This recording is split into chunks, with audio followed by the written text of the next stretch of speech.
After moving out, my mother-in-law cheerfully declared over the phone, "Your house is no longer available. I hope you're managing without a place to call home. Hang in there." Her voice, though bright, was laced with an unmistakable edge. I could only manage a nonchalant before adding, "Enjoy your new home." Her response came swiftly, "Yes, thank you, and please, never come back. After all, you'll be getting a divorce soon enough." With that, she hung up. I stood in the airport, momentarily stunned, but instead of the anger I might have expected, a wave of relief washed over me. A small smile crept across my face as I clenched my fist in a triumphant gesture. I felt an unexpected spring in my step as I headed for the exit, feeling utterly victorious. Emma, my husband, David, had been assigned to work abroad right after our wedding, which meant we were forced into a period of separation. Despite our 5-year relationship and living together before marriage, our bond was strong. I trusted David completely and worried only about his well-being while he was away. Our lives were meant to settle into a calm, albeit sometimes lonely, routine. However, that changed drastically when my mother-in-law decided to move into our home. A widow since David was a child, she saw his overseas assignment as an opportunity to impose her own brand of oversight. "I'll be watching you, Emma. I need to make sure you don't stray," she declared, taking up residence in our house without our consent. Her motivation was clear. She had been cheated on and abandoned by David's father, who vanished without a trace. Determined not to let history repeat itself, she took it upon herself to monitor my every move. Her relentless scrutiny made my life unbearable. Despite David's repeated pleas for her to leave, she remained stubborn. "David trusts you too much," she would scoff, "but I know better. A woman like you is bound to cheat." Her baseless accusations were a daily headache. No matter what I did, she linked it to infidelity. She wouldn't even prepare dinner for me, opting instead to cook for herself with the food I had bought. And she didn't bother with grocery shopping, so simply used up the ingredients I had left behind, leaving me stranded when I returned home to find my supplies mysteriously depleted. I tried to voice my frustrations, but my mother-in-law either didn't care or simply ignored me. "I bet you're out dining with your boyfriend, since you're obviously cheating," she would sneer, pushing my patience to its limit. Even when I came home late from work and tried to cook, she'd make a scene, accusing me of infidelity because of the hour.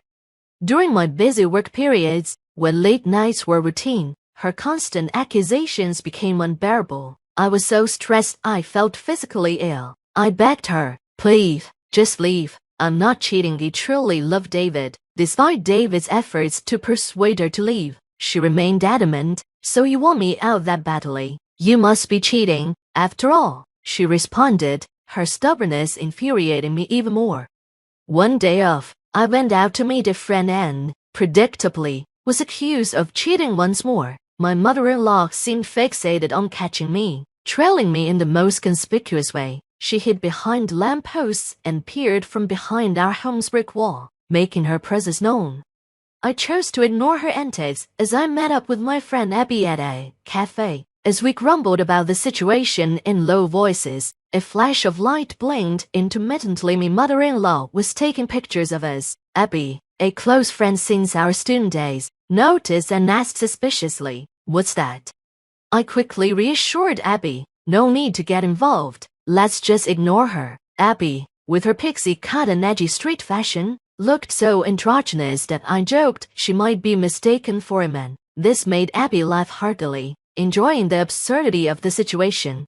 To provoke my mother-in-law further, Abby playfully held my hand as a joke. Each time my mother-in-law snapped a photo, her excitement was palpable. Her nostrils flared with glee. I couldn't help but laugh at the ridiculousness of it all. After witnessing her comical surveillance, I felt some of my stress melt away. Abby and I went shopping, and as expected, my mother-in-law trailed us home, still hiding and snapping photos from a distance. As usual, my mother-in-law was lurking behind lampposts and brick walls, trying to catch me in the act. I couldn't help but find the whole situation amusing. Each time I turned a corner, she scurried off to find a new hiding spot. as if we were playing an absurd game of hide and seek. I played along, dodging her and finding her antics increasingly ridiculous. When I finally arrived home and began to take off my shoes, she burst in with the excitement of a child who had just discovered a hidden treasure. "Emma, look, I've got proof of your infidelity," she declared triumphantly, holding up a disposable camera. "I'm going to send these to David. Get ready." I wasn't particularly fazed. "Oh, really? Good luck with that," I replied with a nonchalant shrug, which only seemed to occur more. She buzzed around me like a relentless, nagging child. "Are you okay with this? Your face and his are clearly visible in the photos." I remained calm, replying, "That's fine." The fact that Abby's androgynous look might have led to her being mistaken for a man was unfortunate, but David had met Abby several times before our marriage. Even if my mother-in-law sent photos of Abby and me, David would likely recognize her as just a friend. As I endured my mother-in-law's increasingly childish schemes, I received news of a sudden business trip overseas. It was a disappointment that I wouldn't be able to meet David because the trip was to a different country, but there was no helping it. I informed my mother-in-law about my upcoming departure, knowing it would only add to her already distorted view of our situation.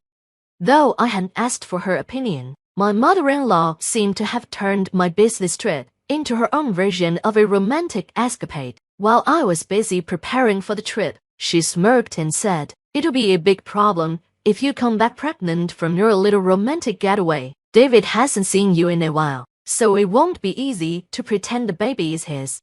Her distasteful imagination was so absurd that it hardly seemed worth arguing. I responded with a practiced nonchalance, "Yes, indeed, but it's a business trip, not a romantic getaway." With that, I left for my trip.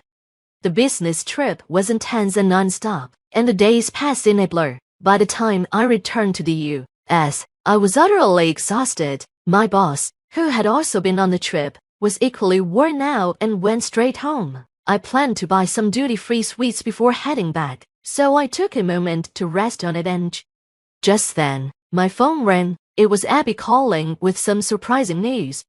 "Welcome back, Emma. There's something you need to know," Abby said when I answered her call. "Your mother came by the company today. It's a place most people don't visit, so I was quite surprised."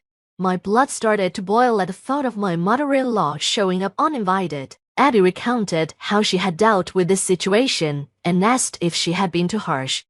I chuckled and replied, "No, I think she got exactly what she deserved." After ending the call with Abby, I was just about to leave when my phone rang again. This time, it was my mother-in-law. "Emma, you should be back from your trip now. Did you enjoy your little affair getaway?" she asked, her tone dripping with sarcasm. I sighed, replying, "It wasn't an affair trip. I didn't particularly enjoy it because it was for work." "Oh, and by the way, I've already sent David the so-called evidence photos," she continued, clearly pleased with herself. I responded with a simple, "I see." As she prattled on, ignoring my indifference, she continued, "Actually, I moved, so your house is no longer there. I sold it. You must be struggling without a place to go, but hang in there." I offered a disinterested in response as she cheerfully continued, "Enjoy your life in your new house. Thank you, and please never come back to our house. After all, you'll be getting a divorce soon."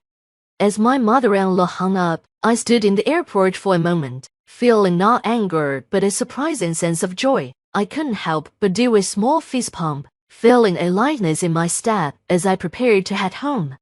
Of course, I was returning to the house my mother-in-law claimed to have sold. The furniture was likely already gone, taken out by her. Although much of the furniture was gone, I accepted it as a severance fee for finally ridding myself of my mother-in-law's presence. I immediately called a locksmith to replace the front door lock, ensuring she couldn't get back in even if she tried. Once that was done, I sprawled out in the living room, basking in the newfound freedom I had finally attained. With a grin, I made another fist pump and shouted, "I did it." The next day, I received a frantic call from my mother-in-law. "What's wrong?" I asked, feigning concern. but there was a hint of malice in my voice. She was trembling as she stammered. Actually, I thought I sold the house, but it turns out I didn't. I think I borrowed money without realizing it. Debt collectors are coming, and it's really scary. That must be terrifying, I replied calmly, hiding my satisfaction. It turns out that the company she unknowingly visited, mistaking it for Abby's family business, was actually a friend for a loan shark operation. Abby had explained that her parents' company, while appearing to be a real estate agency, had a darker side. They had repeatedly told my mother-in-law that she couldn't sell the house because it was in David's name, but she didn't listen.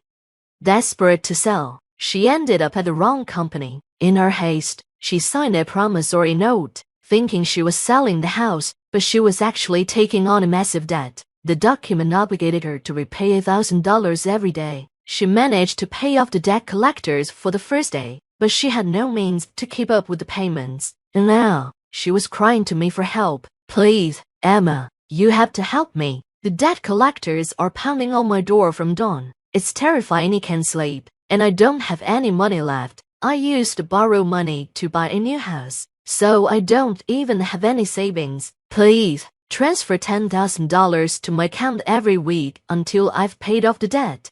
I sighed, amused by her desperation. Do you really think you'll ever be able to pay off that debt? Even if we combine my income with David's, it would be impossible to send you that kind of money every week. But I have no other choice. There isn't a job out there where I can earn $1,000 a day, she cried. Well, I replied, half joking, why don't you try talking to the company you borrow money from? Maybe they can introduce you to a job that pays that well. To my surprise, my confused mother-in-law responded, really? Despite everything, David's mother continued to suspect me of infidelity. Curious, I asked David if he had received the so-called evidence photos she claimed to have sent him. Oh, yeah, he replied, as if just remembering, and pulled a photo from his bag. That's Abby. Right, I have no idea why she thought this was proof of anything. He handed me the photo, a beautifully composed shot of Abby and me, taken from behind. The scenery was picturesque, almost like a page from a photo album. Abby, true to form, was playfully making a peace sign behind her back, adding a touch of humor to the image. I actually had a huge fight with my mom over the phone. David continued, his voice tinged with frustration. I told her I cut ties if she kept accusing you, but she wouldn't listen. It really annoyed me, but I thought this was a good picture, so I brought it home. I couldn't help but chuckle at the thought that my mother-in-law might have had a hidden talent for photography. What a waste, I mused, appreciating the unintended artistry of the shot. We owe Abby a lot. We should pay her a proper visit sometime soon, I suggested. Just make sure you don't sign any documents she might hand you, I joked. David laughed. I'll never sign anything she gives me.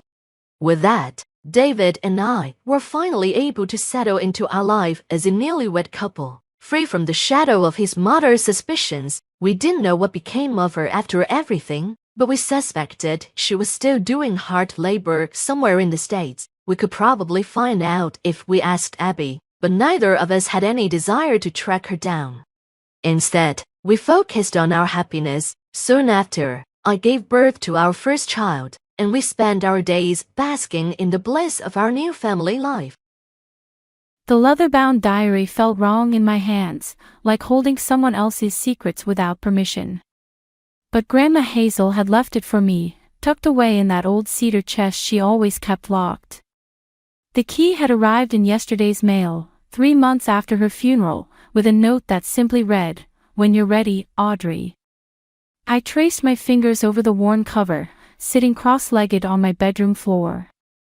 The house was quiet except for the muffled voices downstairs, Mom and Mark having another one of their private discussions that always seem to be about money these days.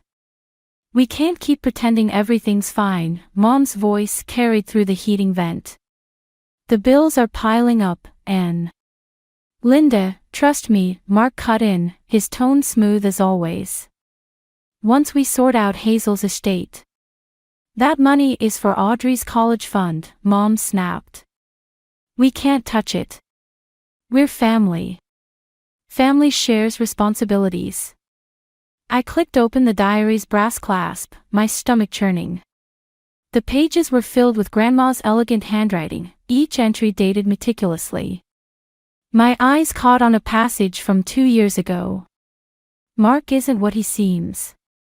I've seen how he watches Audrey's trust fund grow, like a wolf eyeing prey. Linda's too blinded by his charm to see it, but I won't let him touch my granddaughter's future. Some people wear masks so convincing, they fool even themselves. My hand started shaking. I flipped through more pages, finding scattered warnings like breadcrumbs leading to something darker. Emily's becoming his perfect little puppet, another entry read. Poor girl doesn't realize she's just another pawn in his game. But Audrey. She has her father's spine of steel, even if she doesn't know it yet. A knock at my door made me jump. Audrey? Emily's voice, sweet as saccharine. Dinner's ready. Coming, I called back, quickly sliding the diary under my mattress. Downstairs, the tension hung thick as fog. Mark sat at the head of the table, carving the roast with precise movements. Emily perched beside him, her perfect posture matching his. Mom kept glancing between her plate and Mark, her shoulders tight. So, Audrey, Mark said, passing me the potatoes. Have you given any more thought to what we discussed? About pooling the family resources? I stabbed a potato harder than necessary. You mean about using my college funds to bail out your investment mistakes? Audrey. Mom's fork clattered against her plate. It's okay, Linda, Mark smiled, but it didn't reach his eyes. Audrey's just concerned about her future. But we're all family here. We help each other, right, Emily? Emily nodded, her rehearsed smile perfectly aligned with his. Family first, always. I thought about Grandma's words in the diary. About masks and wolves and puppets. Actually, I said, meeting Mark's gaze, I've been thinking about what family really means. The air shifted. Mark's smile tightened just slightly. Mom looked like she wanted to disappear into her wine glass. Emily's fork paused halfway to her mouth. And what conclusion have you reached? Mark asked, his voice carrying that dangerous undertone I'd learned to recognize. I thought about the diary upstairs, about Grandma's warnings. About all the subtle ways my life had changed since Mark and Emily moved in 3 years ago. About how Mom seemed to shrink a little more each day. I think, I said carefully, that sometimes family isn't about sharing everything. Sometimes it's about protecting what matters most. Mark's knife scraped against his plate, a harsh sound in the sudden silence. Interesting perspective, he said. We'll have to discuss this further. I nodded, but inside, something had shifted. Grandma's diary wasn't just a collection of memories, it was a warning, a weapon, and a shield. And I would need all three to survive what was coming. That night, I pulled out the diary again, turning to the last page. There, in shaky writing dated just before her death, Grandma had left one final message. Remember, dear heart, the truth is like water. No matter how hard they try to contain it, it always finds a way to break free. Emily's voice carried across the kitchen like honey dripping over broken glass. Mom, you should have seen how proud Mrs. Thompson was of my volunteer work. She said I'm exactly the kind of student colleges look for. I gripped my coffee mug tighter, watching Mom beam at Emily while she packed our lunches. 3 months ago, I'd started that literacy program at the community center. Now Emily was running it, somehow making it seem like her idea all along. That's wonderful, sweetie, Mom said, adding an extra cookie to Emily's lunch bag. Audrey, why don't you get involved too? Emily could show you the ropes. The coffee burned bitter in my throat. I'm busy with my own projects. Like what? Emily's innocent tone could fool anyone who hadn't lived with her for 3 years. Reading old books in your room all day. Grandma's diary felt heavy in my backpack. I'd been carrying it everywhere since finding it, afraid of leaving it where others might discover it. Speaking of college applications, Mark strode in, already dressed for work in his expensive suit. Linda, we need to discuss some financial planning. The market's been unpredictable lately. Mom's shoulders tensed. Not now, Mark. Actually, I cut in, I'd like to hear about these financial plans. Mark's smile didn't waver, but something flickered in his eyes. Adult concerns, Audrey. Nothing for you to worry about. Except it's my college fund you keep trying to reorganize. The kitchen went silent. Emily suddenly became very interested in her phone, but I caught her watching from the corner of her eye. Your mother and I are trying to secure everyone's future, Mark said. The family stability affects you too. Funny how family stability always seems to involve my inheritance. Audrey, enough. Mom slammed the lunch bag down. Mark has done nothing but try to help this family. You've been impossible lately. Have I? I stood up, my chair scraping against the floor. Or am I just the only one seeing things clearly? What's that supposed to mean? Emily asked, her voice sharp despite her practiced concerned expression. I thought about Grandma's warnings in the diary. About wolves and masks. About Emily becoming Mark's perfect puppet. It means I'm tired of pretending, I said. Tired of watching everyone act like everything's fine when it's not. When was the last time Mom made any decision without checking with Mark first? When was the last time Emily didn't swoop in and take credit for someone else's work? That's not fair. Emily's mask slipped, showing real anger. Just because you're jealous. Jealous? I laughed, but it came out harsh. Of what? Your desperate need for approval. The way you mirror everything Mark does like some trained. Enough. Mom stepped between us.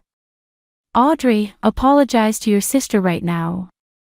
Stepsister, I corrected, watching Emily's face flush. And I'm done apologizing for telling the truth. I grabbed my backpack and headed for the door. Behind me, I heard Mark's calm voice, let her go, Linda.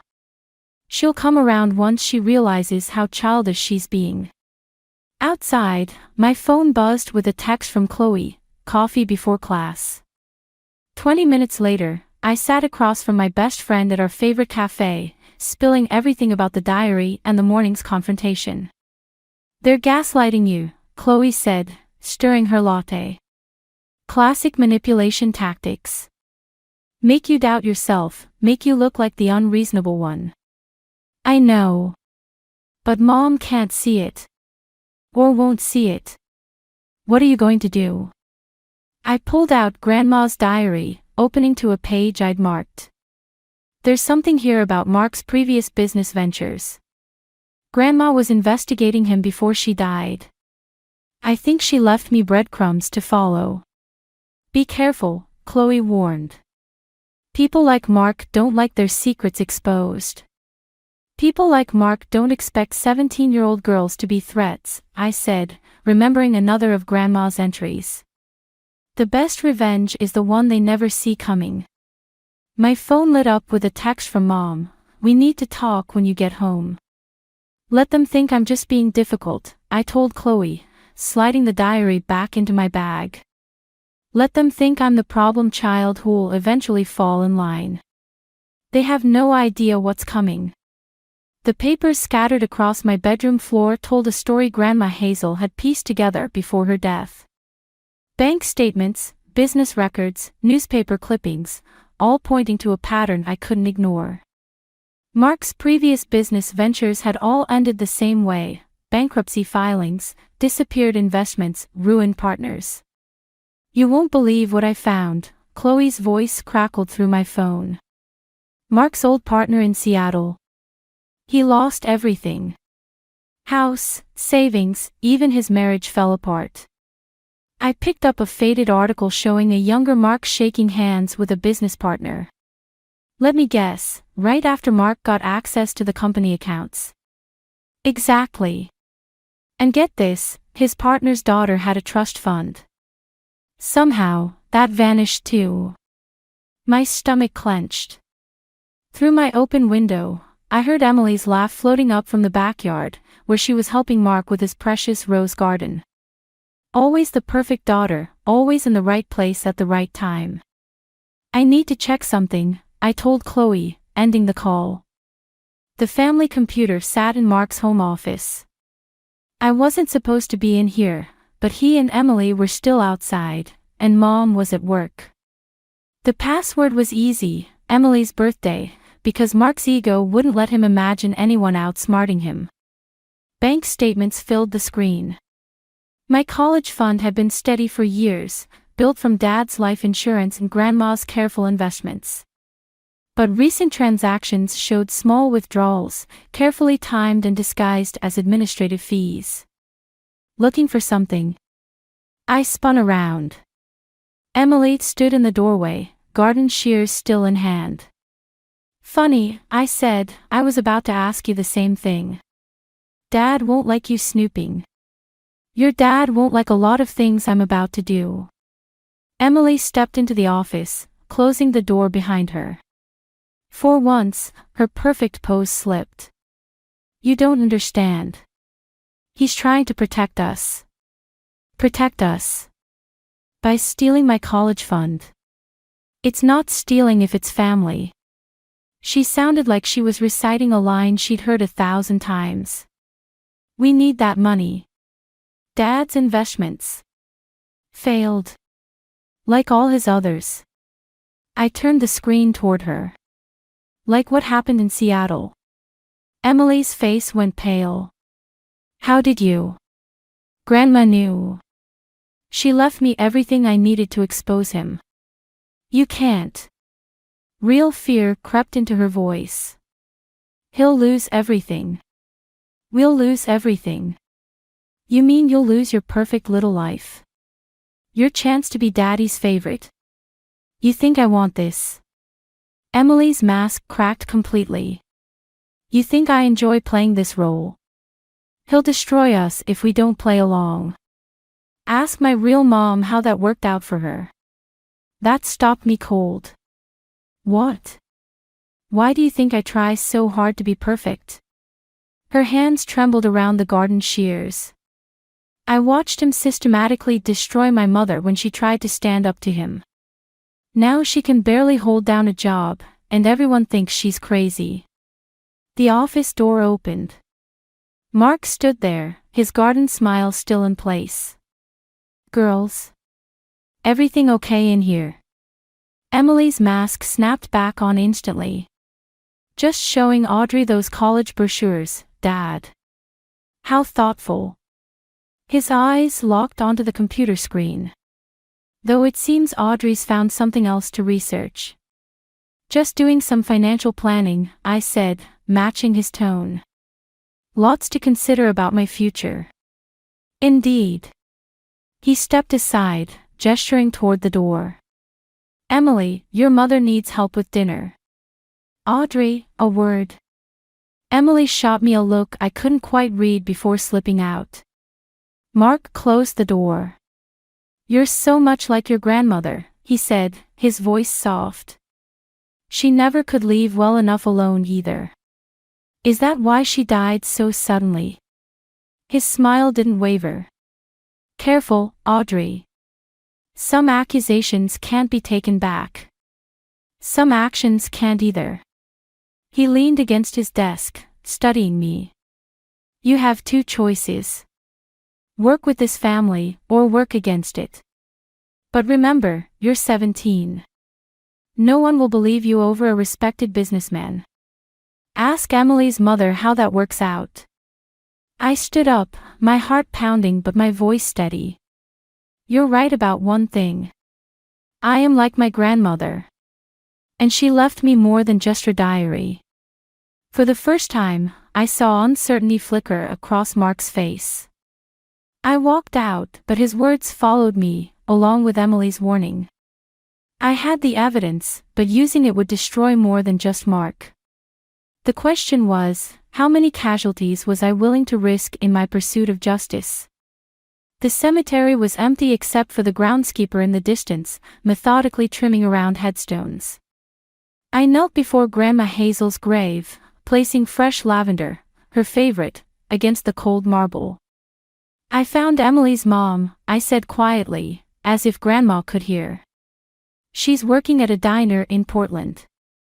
Mark didn't just take her money, he took her credibility, her confidence, everything. My phone buzzed. Another message from Mom, please come home. We can work this out.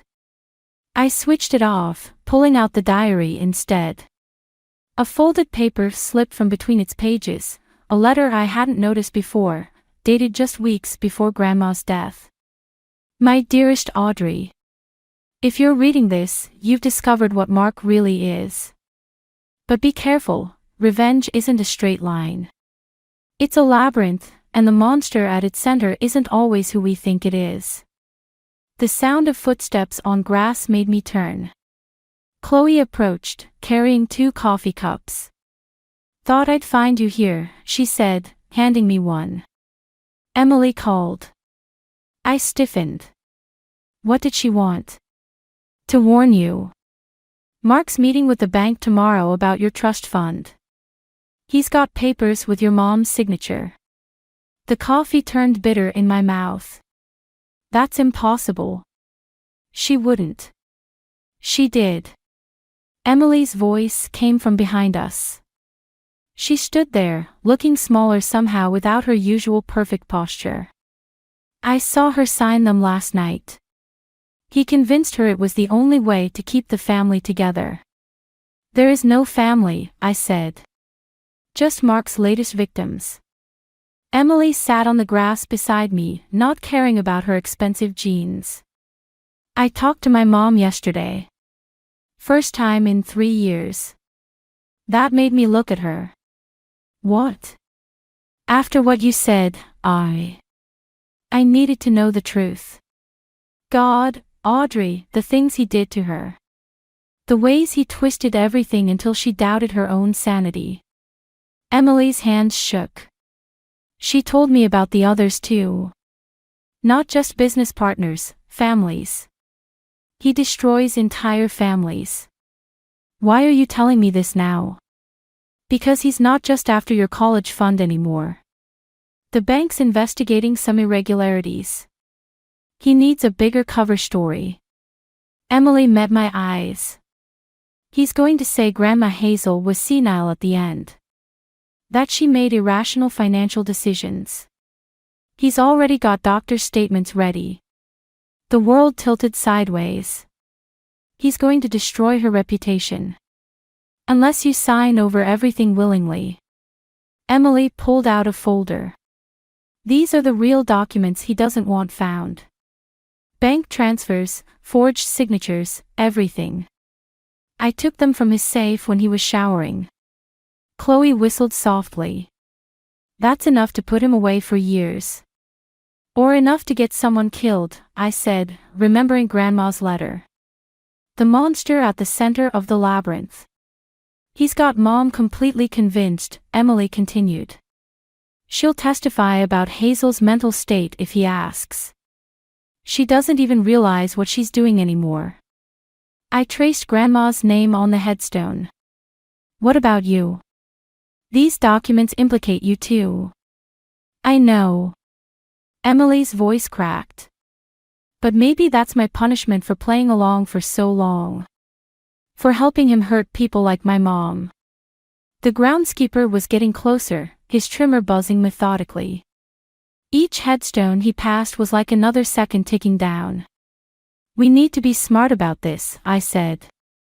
Grandma wrote that revenge isn't a straight line. Maybe she meant we need to think like Mark, see all the angles, anticipate the traps. Whatever you decide, Emily said, standing up, do it fast. The bank meeting's at 9 tomorrow morning. She walked away, leaving the folder beside me. Chloe picked it up, flipping through the papers. Holy shit, she breathed. This is everything we need. But I was reading Grandma's letter again. The monster at its center isn't always who we think it is. No, I said. It's not everything. We're still missing something. I stood up, brushing grass from my knees. And we've got until 9 tomorrow morning to figure out what it is.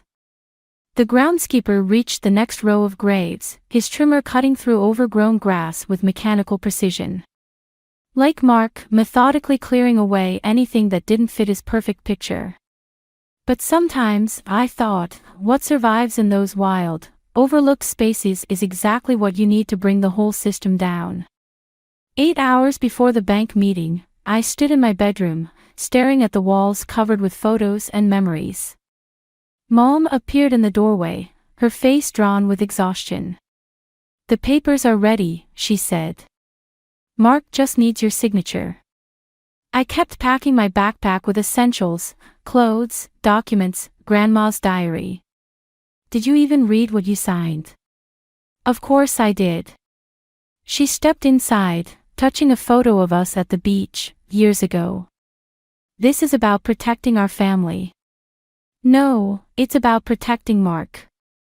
I yanked the photo down. Did you know about Emily's mom? About what he did to her? Mom's hand froze midair. That woman was unstable. Because he made her that way. I turned to face her. Just like he's doing to you. That's different. Mark loves me. He loves us. He loves what we can give him. I pulled out Emily's folder. Look at these. Really look. She pushed the folder away. I don't need to see more of your accusations. Either sign the papers, or what? You'll throw me out. Choose him over your own daughter. The silence stretched between us like a chasm. Downstairs, I heard Mark's voice, followed by Emily's quieter response. You don't understand, Mom whispered. The things he's done for us. The things he's done to us, I corrected. God, Mom, when did you become so afraid of standing alone?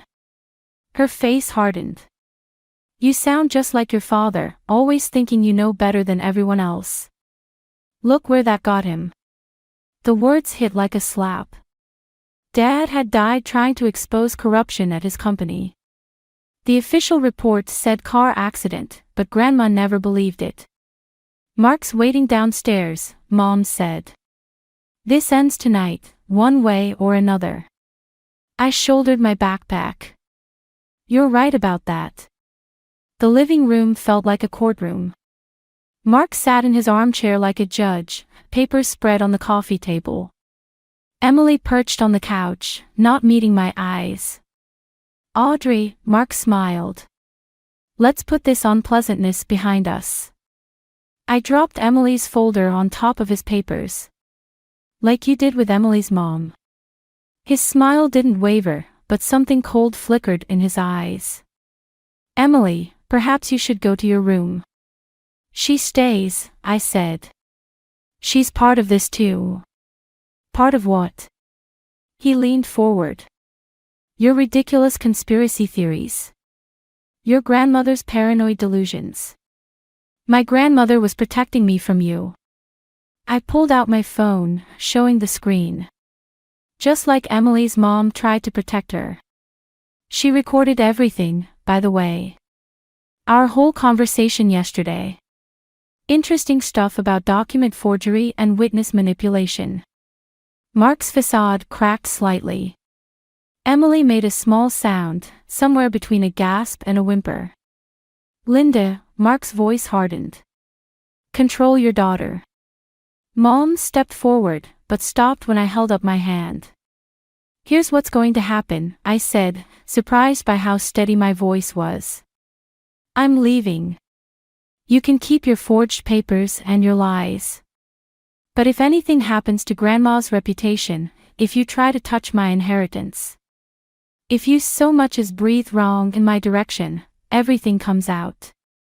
The recordings, the documents, all of it. You're 17, Mark sneered. A child throwing a tantrum. A child who learned from the best manipulator she knows. I turned to Mom. I love you, but I won't let you drag me down with you. Audrey, please, she reached for me, but I stepped back. Your choice, Mom. It's always been your choice. I walked to the door, feeling their eyes on my back. Emily stood suddenly. I'm coming with you. Sit down, Mark ordered. No. Emily moved to my side. I'm done being your puppet. Mark stood, mask completely gone now. Linda, are you going to let them destroy everything we've built? Mom looked between us, tears streaming down her face. But she didn't move. I opened the door, the night air hitting my face like freedom. Behind me, Mark's voice carried one last threat, you'll regret this. No, I said, not turning back. You will. Emily and I walked into the darkness, leaving behind the house of cards Mark had built. It wasn't the end, not by far. But it was a beginning. And sometimes, that's all the revenge you need. Chloe's studio apartment felt smaller with 3 people crammed inside. Emily slept on the pull-out couch, while I stared at the ceiling from my air mattress, watching shadows dance across unfamiliar walls. My phone buzzed again, the 20th call from Mom today. I silenced it without looking. Your mom keeps texting me too, Chloe said from her bed. Mark's telling everyone you had some kind of breakdown. That you're unstable, like your dad was before. Before his accident. The words tasted like ash. Funny how history repeats itself. A knock at the door made us all freeze. Emily sat up, clutching her blanket. He found us. But when Chloe opened the door, it was Mom who stood there, mascara streaked down her face. Please, she said. Just listen. I almost said no, but something in her voice stopped me. She stepped inside, looking smaller than I'd ever seen her. Mark's frozen all our accounts, she said. He says he can prove you and Emily stole documents from his office. He's pressing charges. He can't, Emily started. He already has. Mom's hands shook as she pulled out her phone, showing us the email from Mark's lawyer. The police will be here by morning. He's reporting the theft of confidential business documents, plus harassment and extortion attempts. My stomach dropped. The documents. The recording. Everything we thought would protect us was being turned against us. That's not all, Mom continued. He's filing to have Hazel's will contested. Says he has proof she wasn't mentally competent when she changed it. Changed it. The room tilted sideways. What do you mean, changed it? 3 days before she died, Hazel modified her will. Mark found out yesterday, she left everything to you through a separate trust. One he can't touch. Mom looked at me with something like fear. He's furious, Audrey. I've never seen him like this. Emily made a small sound. He'll destroy us all.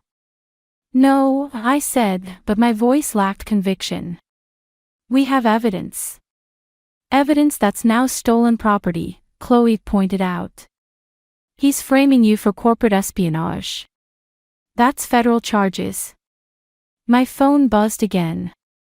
Unknown number this time. The text made my blood freeze, like father, like daughter. Some accidents are inevitable. I showed it to Mom. All the color drained from her face. Oh God, she whispered. Your father. I always wondered, but I never wanted to believe. We need to leave, Emily said suddenly. All of us. Right now. And go where? I asked. We're 17. We have no money, no. Another knock at the door.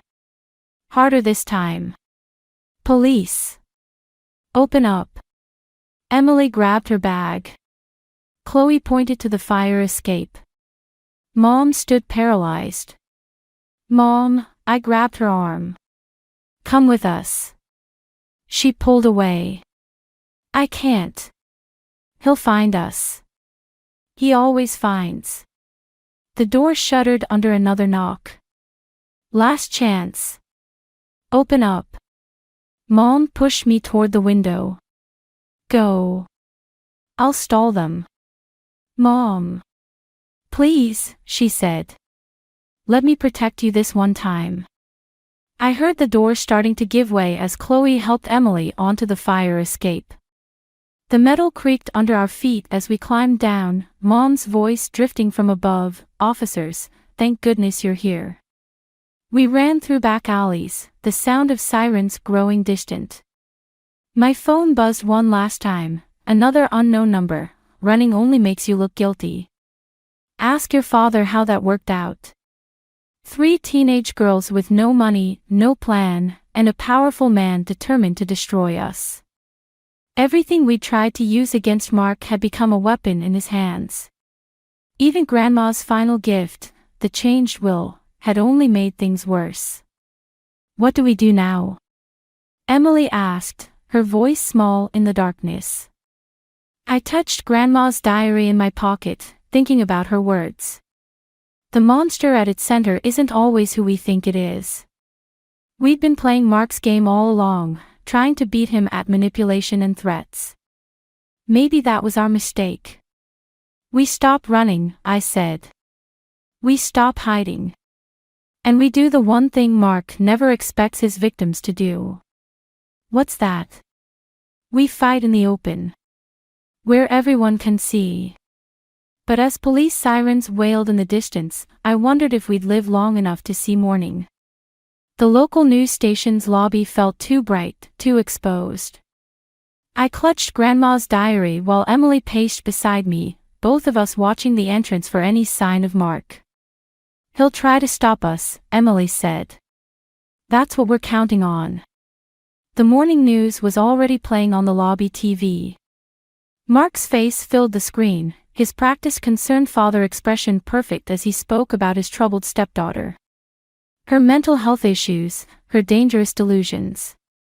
The elevator dinged. Mom stepped out, looking like she hadn't slept in days. He knows you're here, she said.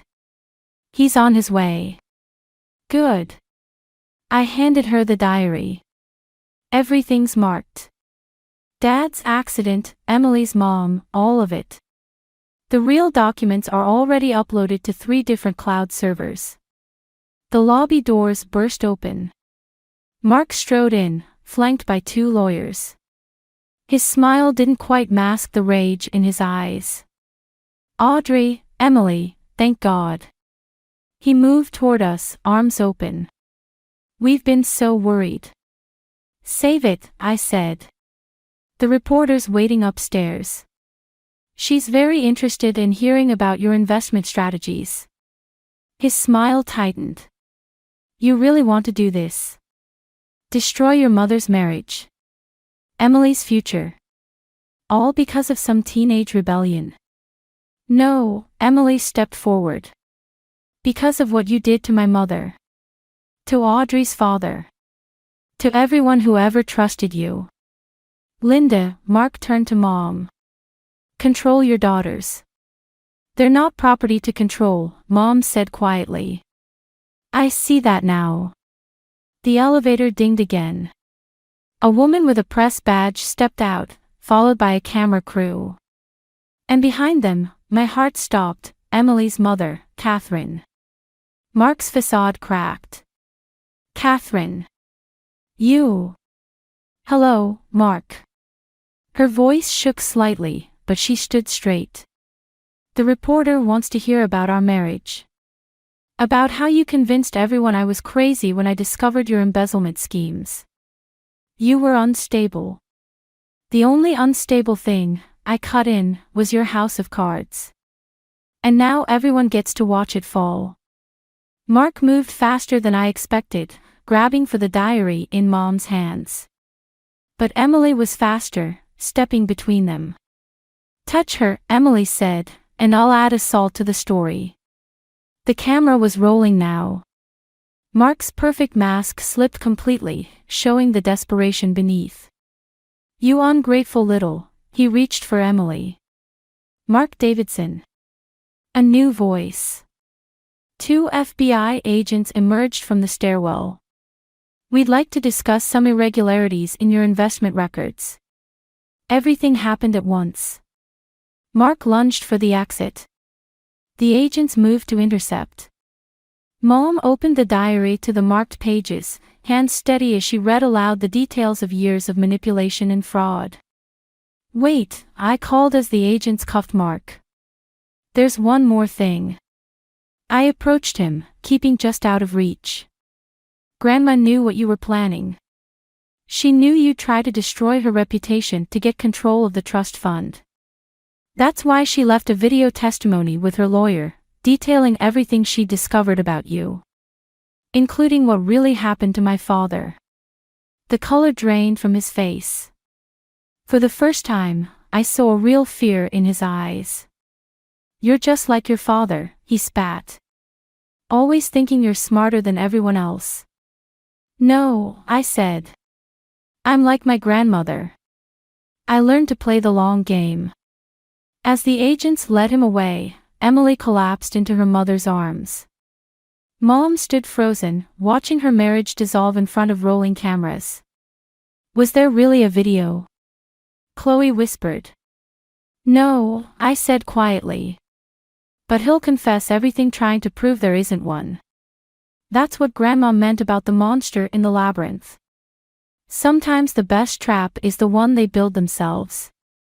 The reporter approached, microphone ready. Audrey, would you like to tell your side of the story? I looked at Mom, who nodded slightly, then at Emily and Catherine, holding each other like they'd never let go again. Yes, I said, thinking of Grandma's words about truth being like water. I think it's time everyone heard the whole story. Behind me, the lobby TV still played Mark's earlier interview, his lies about my instability now a testament to his own downfall. Sometimes, I realized, the best revenge isn't about destroying someone, it's about letting them destroy themselves while the whole world watches. The autumn wind scattered leaves across Grandma Hazel's headstone as I placed fresh lavender against the marble. Behind me, Emily and Catherine waited quietly, giving me space. The trust fund paperwork came through, I said to the stone. Everything exactly as you planned it. Though I think you knew all along I wouldn't need it. My acceptance letter to Dad's alma mater had arrived yesterday. Full scholarship. No trust fund required. Ready? Emily asked as I stood. Almost. I pulled out Grandma's diary, now worn and familiar. I want to leave this here. Where it belongs. You sure? After everything. It served its purpose. I traced the leather cover one last time. Some weapons aren't meant to be kept. Catherine touched my shoulder. Your mother's waiting at the cafe. The small coffee shop felt different from the last time I'd met Mom here, months ago. She sat at a corner table, looking smaller without Mark's shadow looming over her. The house sold, she said as we sat down. Above asking price. That's good. I found an apartment near the college. She twisted her empty ring finger. In case you ever want to visit. Emily squeezed my hand under the table. We'd both learned that healing doesn't follow a straight line. Maybe during winter break, I said. If you're ready. Mom nodded, understanding all I wasn't saying. I've been seeing a therapist. Learning to recognize the patterns. How I let myself become exactly what Mark needed me to be. Like father, like daughter, I quoted his threatening text from that night. Except he was wrong. Dad died trying to expose the truth. I lived to finish what he started. Mark's sentencing is next week, Catherine said quietly. They want us all to testify. No. I surprised myself with how firm my voice was. Let his own actions testify. We don't owe him any more of our words. The cafe door chimed. Chloe walked in, carrying a newspaper. She dropped it on our table without a word. Mark's face stared up from the business section. Not his mugshot, an old photo from his glory days. The headline read, Davidson Financial Empire Crumbles, Former Partners Come Forward. They're calling it a house of cards, Chloe said. Built on stolen trust funds and broken families. Poetic, Emily muttered. I pushed the paper away. Let someone else tell his story. I'm done carrying it. Mom reached across the table, her hand stopping just short of mine. Your grandmother would be proud. She was proud all along. I met her eyes. That's why she left the breadcrumbs for me to follow. Not because she wanted revenge, but because she knew I'd choose truth over comfort. Catherine gathered her purse. Emily's art class starts soon. The one at the community center? Mom asked. Emily nodded. I'm teaching it now. Turns out I like creating things more than destroying them.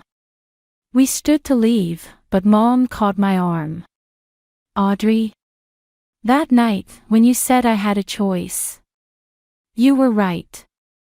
I'm sorry it took me so long to make it. I hugged her, briefly but real. Some choices take time to grow into. Outside, the autumn wind had picked up, carrying the scent of wood smoke and change. Emily and Catherine headed for their car, while Chloe waited to drive me to my afternoon classes. You never told them about the last entry, Chloe said as we walked. The one Hazel wrote about Mark investigating your dad's accident. Some truths don't need to be spoken to be understood. I watched a leaf spiral past. Besides, Mark's confession during his plea deal said enough. And the revenge you wanted. I thought about Grandma's words about labyrinths and monsters. About how sometimes the best revenge isn't about destroying someone, but about building something stronger from the ruins they leave behind. I got something better, I said. I got free. The wind caught my hair, carrying away the last traces of the girl who'd once believed family meant accepting chains. Somewhere, I thought I could hear Grandma Hazel laughing, pleased that her final lesson had been learned. True strength isn't in the revenge you take, but in the life you choose to build afterward. The phone vibrated against my desk like an angry hornet, Linda Avery's name flashing on the screen. My fingers hovered over the reject button. Journalists were never bearers of good news. But something made me pause, maybe the same instinct that helped me write endings to my thrillers before I knew the middle. Holly Bennett? This is Linda Avery. I know you don't do interviews, but hear me out. We're doing a series on family secrets for our podcast, and your mother's name kept coming up. My throat tightened. Of course it did. Vivian Bennett, America's favorite lifestyle guru of the 90s, perfect mother, perfect host, perfect liar. Not interested. The words came out automatically, a defense mechanism honed over years. What if I told you we found Margaret Collins? The pen I'd been fidgeting with snapped in half, blue ink staining my fingers like bruises. Margaret, our former nanny, the only witness to what really happened behind the pristine walls of the Bennett household. She's willing to talk, Holly, about everything. I stood up, pacing my office past the wall of my published books, each one a thinly veiled attempt to exorcise my childhood demons. Why now? Because your mother's making a comeback. New lifestyle brand reality show, The Works. She's selling the same perfect family narrative, and Margaret says she can't stay silent anymore. My father's voice echoed in my head from our last conversation. Sometimes the truth needs a spotlight, Holly, even if it burns. The podcast reaches millions, Linda continued. This could be your chance to. To what? Destroy my mother's career? Get revenge? To tell your story. The real story. I stopped at my window, staring at my reflection. At 31, I still saw traces of that terrified little girl in my eyes. The one who learned to smile for cameras while hiding bruised self-esteem under designer dresses. My therapist would say this is a terrible idea, I muttered. What do you say? The question hung in the air like smoke. My stepmother Rachel had always told me that healing comes from facing our demons, not running from them. But this wasn't just facing them, this was inviting them to dance. Send me the details, I heard myself say. I'll think about it. After hanging up, I called my father. Tom Bennett answered on the second ring, his voice carrying that permanent note of concern he'd developed since leaving my mother. Dad, remember when you said the truth needs a spotlight? What's happened? I explained about Linda's call, about Margaret, about the podcast. He listened in silence, and I could picture him running his hand through his silver hair, a habit from his professor days. Your mother will fight back, he said finally. You know how she operates. I'm not that scared little girl anymore. No, you're not. You're a warrior with a pen. But Holly. He paused. Make sure you're doing this for the right reasons. And what would those be? Healing, not hurting. Though sometimes they look remarkably similar. After we hung up, I opened my laptop and typed Vivian Bennett into the search bar. Her face filled the screen, still perfect, still poised, still lying through her expertly whitened teeth about our beautiful family dynamic in her latest interview. My phone buzzed again. Linda sending the podcast details. The episode would air live in 3 weeks. 3 weeks to decide if I wanted to tear down the facade my mother had spent decades building. I touched my screen, tracing the artificial smile I'd inherited and learned to hate. Game on, mother, I whispered. Let's see how your perfect life holds up under a spotlight. The box of childhood memorabilia sat on my desk like a ticking bomb. I'd retrieved it from the storage unit where I'd buried it along with other remnants of my past, telling myself it was research for the podcast. But my hand still trembled as I lifted the lid. The first photo made my stomach clench. There we were on national television, the perfect Bennett family. Mother in her signature pearl necklace, father in his professor's blazer, and me in a dress that cost more than most people's monthly rent. All of us smiling like we'd been programmed. Look at the camera, darling. No, tilt your chin down. You look fat when you hold it that way. Vivian's voice echoed in my head, precise as a surgeon's knife. I could still feel her fingers digging into my shoulder, arranging me like a doll while the makeup artist touched up my face. My phone rang. Rachel, my stepmother. Your father told me about the podcast, she said without preamble. Are you sure about this? I picked up a ribbon from one of Mother's Young Lady of the Year pageants she'd forced me into. You didn't see the good days, Rachel. The days when she'd actually seem proud of me. That's what made the other days so confusing. The good days were part of the manipulation, Holly. We both know that. I closed my eyes, remembering the afternoon I'd won first place in a writing competition. Mother had been ecstatic, parading me around at her garden party. My brilliant daughter, she'd called me. Then later, when the guests had gone, next time try not to slouch during your reading. You're not some common street performer. I found my old diaries, I told Rachel. Want to hear something interesting? I started writing thriller novels because they were the only books Mother wouldn't read. She said they were beneath her. And now you're a best-selling author in the genre she despises. That's not coincidence, is it? Neither is her comeback timing, I said, pulling out a newspaper clipping announcing Vivian's new lifestyle brand. She's launching right when my new book releases. She always did know how to steal the spotlight. Rachel's silence spoke volumes. She'd witnessed the aftermath of Mother's perfectionism. My panic attacks, my trust issues, my obsessive need to control my own narrative. The doorbell rang, making me jump. Through the security camera, I saw Linda Avery standing on my porch, holding what looked like old VHS tapes. I have to go, I told Rachel. Linda's here. Holly. Rachel's voice softened. Remember what we talked about in therapy. Revenge might feel like healing, but it's not the same thing. I let Linda in, noting how she scanned my living room with a journalist's eye. You have your mother's taste in art, she said. I have her pieces facing the wall, I replied, pointing to the reversed paintings. It's my version of therapy. Linda smiled, setting the tapes on my coffee table. These are from your mother's first TV series. The unedited footage. Margaret kept them.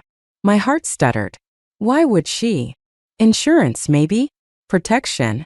Watch them before you decide about the podcast. I picked up the first tape, labeled Family Harmony Series, Episode 1 Raw Footage. There's something else, Linda said, pulling out her phone. Your mother's team reached out. They're offering a substantial amount to kill the podcast story. A laugh escaped me, bitter as old coffee. Of course they are. What did Margaret say? She said to tell you about the Christmas party. 1998. The room tilted slightly. That party, the night everything changed.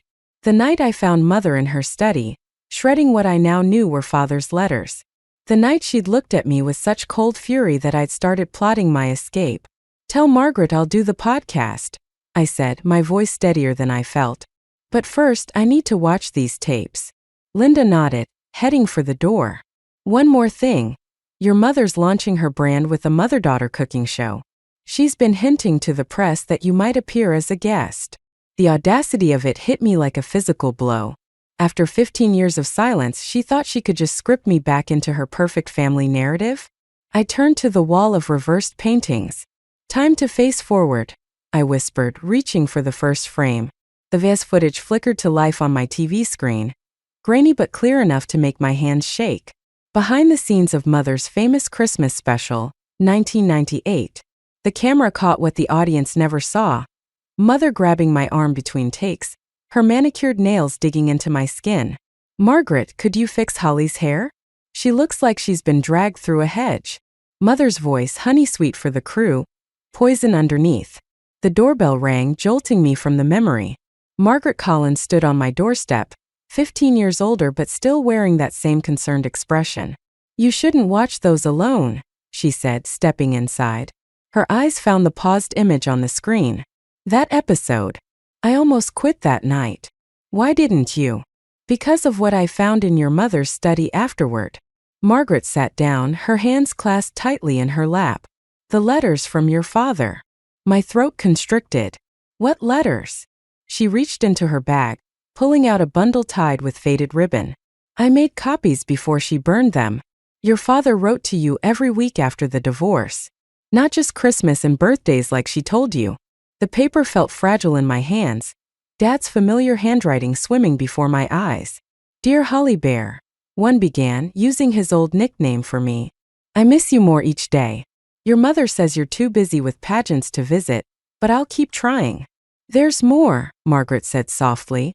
That Christmas night, after you went to bed, I overheard your mother on the phone with her publicist. She was planning to use your eating disorder in her comeback story. America's Perfect Mother Saves Troubled Daughter.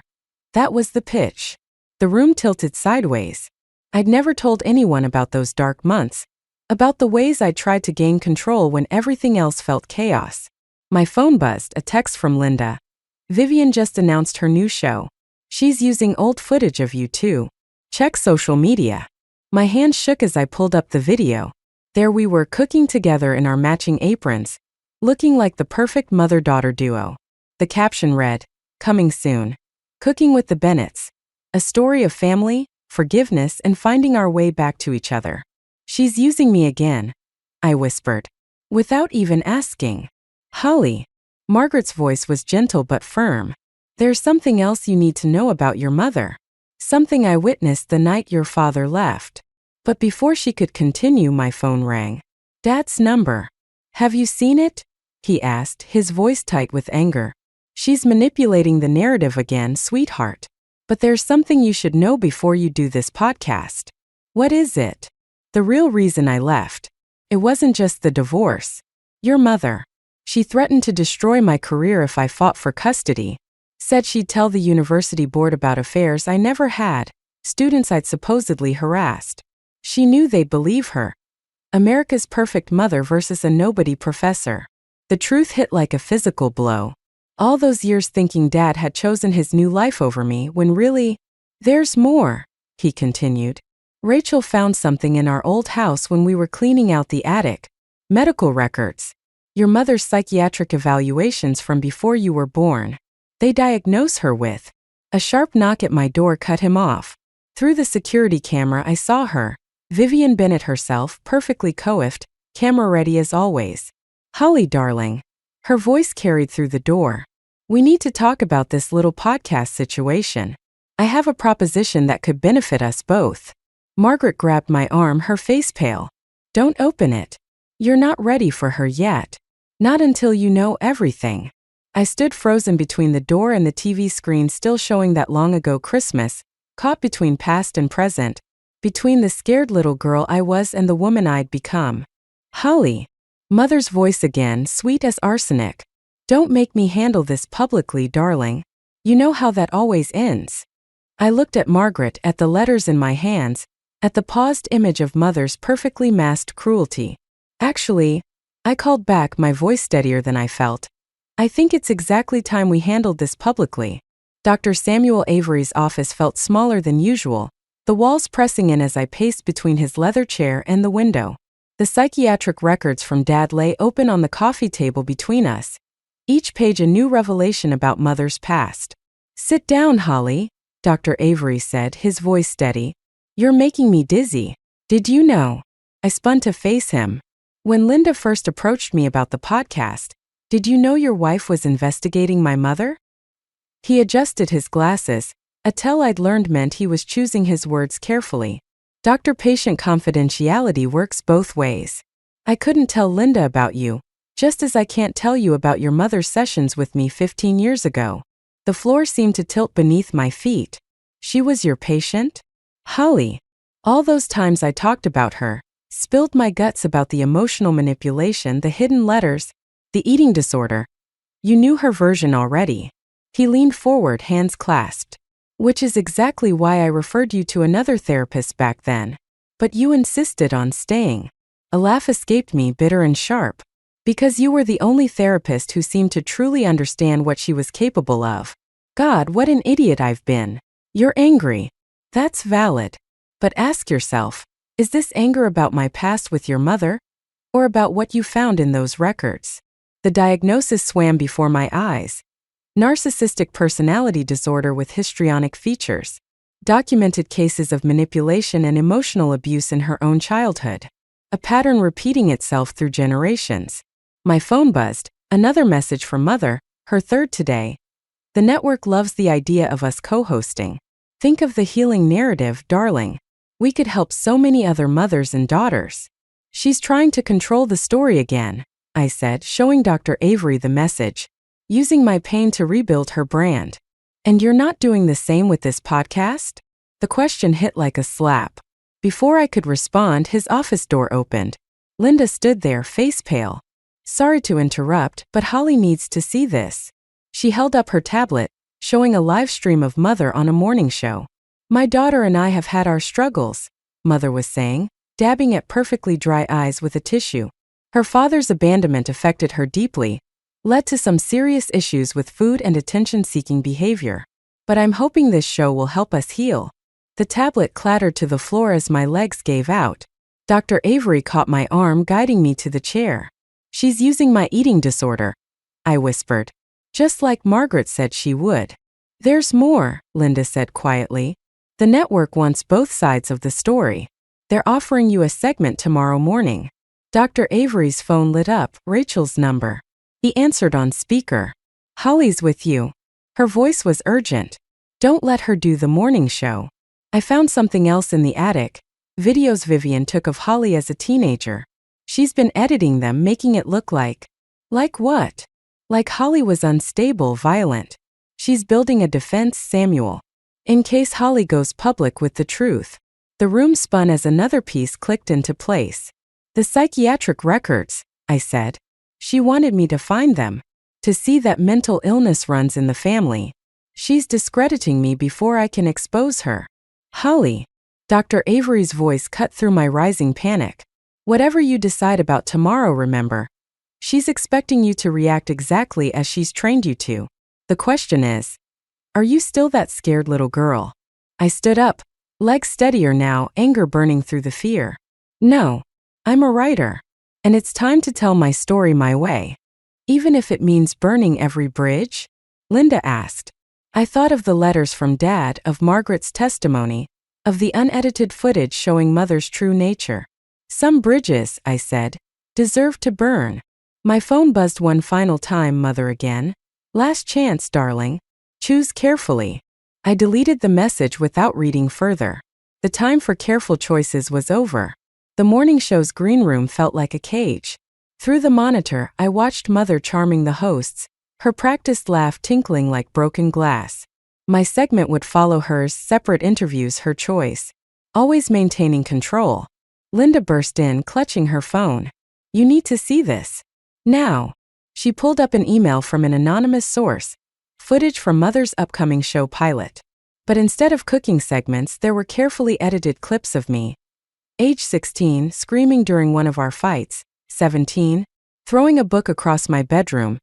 18, crying hysterically after she'd discovered my food diary. She's been sitting on these for years, Linda said, waiting for the right moment. The door opened again. Margaret slipped in, looking haunted. Holly, there's something else. About your grandmother's death. My hands went cold. What about it? Your mother. She knew about the faulty brakes. She found the mechanic's warning notice 2 days before the accident, but she never told your grandmother. The monitor showed Mother dabbing at her eyes, telling the hosts about her dear mother's tragic accident, and how it made her determined to be the perfect parent. Why are you telling me this now? My voice sounded distant, strange. Because she's doing it again. Margaret handed me a manila envelope. These are recent brake inspection reports for your car. Someone requested them last week using your mother's old production company credentials. The room tilted sideways. Mother's voice filtered through the monitor. Sometimes tough love is the only way to save our children from themselves. My phone buzzed. Rachel. Don't go on air. Your father found something in Vivian's old study. Call me. But before I could, a production assistant appeared. 5 minutes, Miss Bennett. Linda grabbed my arm. Holly, wait. There's more to consider. No. I stood up, smoothing my dress. The same shade of blue Mother wore, her signature color. There's nothing left to consider. The podcast is tomorrow, Linda pressed. We can handle this methodically, present all the evidence. She's not going to stop, I said, watching Mother air-kiss the hosts goodbye on the monitor. She'll keep twisting everything, using my pain to feed her narrative, just like she did with her own mother. Margaret touched my shoulder. Your grandmother's death was never proven to be anything but an accident. If you accuse her on live television, I'm not going to accuse her of anything. I pulled out my phone, typing quickly. I'm going to let her bury herself. The production assistant returned. 2 minutes. Your mother's asking to speak with you before you go on. Through the green room window, I saw her approaching, perfectly coiffed, camera ready. Our eyes met through the glass, and for a moment, I saw something flicker behind her practiced smile. Fear. I pressed send on my phone. Seconds later, her phone chimed. She read the message, her face going slack. What did you do? Linda whispered. Sent her the brake inspection reports. And a choice. I watched Mother's hands shake as she typed a response. Either she pulls the edited videos and cancels her show, or I go on air with the truth about grandmother. Holly. Margaret's voice wavered. That's exactly what she would do. The words hit like a physical blow. She was right, I was becoming my mother, using secrets as weapons, manipulation as armor. My phone buzzed with Mother's reply. You've learned well, darling. But remember, I taught you everything you know. The production assistant's voice. 30 seconds. I looked at the monitor, at Mother's perfect mask now back in place as she chatted with the hosts, at my own reflection in the green room mirror, wearing her color, playing her game. No, I said, stepping back from the door. I'm not doing this her way. Linda frowned. What are you thinking? I pulled out my phone again, this time dialing the podcast producer's number. Move the recording to today. Right now. No preparation, no perfect masks, no edited versions of the truth. But tell them to start streaming live in 15 minutes. It's time everyone saw what really happens when the cameras are rolling. Through the window, I watched Mother's face as her phone buzzed with the notification. For the first time in my life, I saw her mask crack completely. The podcast studio's red recording light blinked like a warning beacon. Mother sat across from me, her perfect posture a shield, her smile frozen in place as Linda began the live stream. Today we're discussing family secrets, Linda said into her microphone. And what happens when the perfect family image cracks? Mother's hand tightened around her water glass. Darling, are you sure you want to do this? Some stories are better left within the family. I pulled out the stack of hidden letters from Dad. Like these stories, Mother? The ones you burned. Her eyes flickered, the tiniest tell. Those difficult years after the divorce were difficult because you made them difficult. My voice cracked. You hid Dad's letters, edited my childhood videos, and now you're trying to use my eating disorder to promote your show. I protected you, she said, her tone shifting to the one she used for cameras, concerned, authoritative. You were so fragile after your grandmother's death. The grandmother whose break inspection you ignored? The studio went silent. Mother's face drained of color, then reformed into something harder. Be very careful, Holly. You're not the only one with evidence. She reached into her bag, pulling out a USB drive. Remember that summer before college? Your little episode with the sleeping pills. My chest constricted. That was an accident.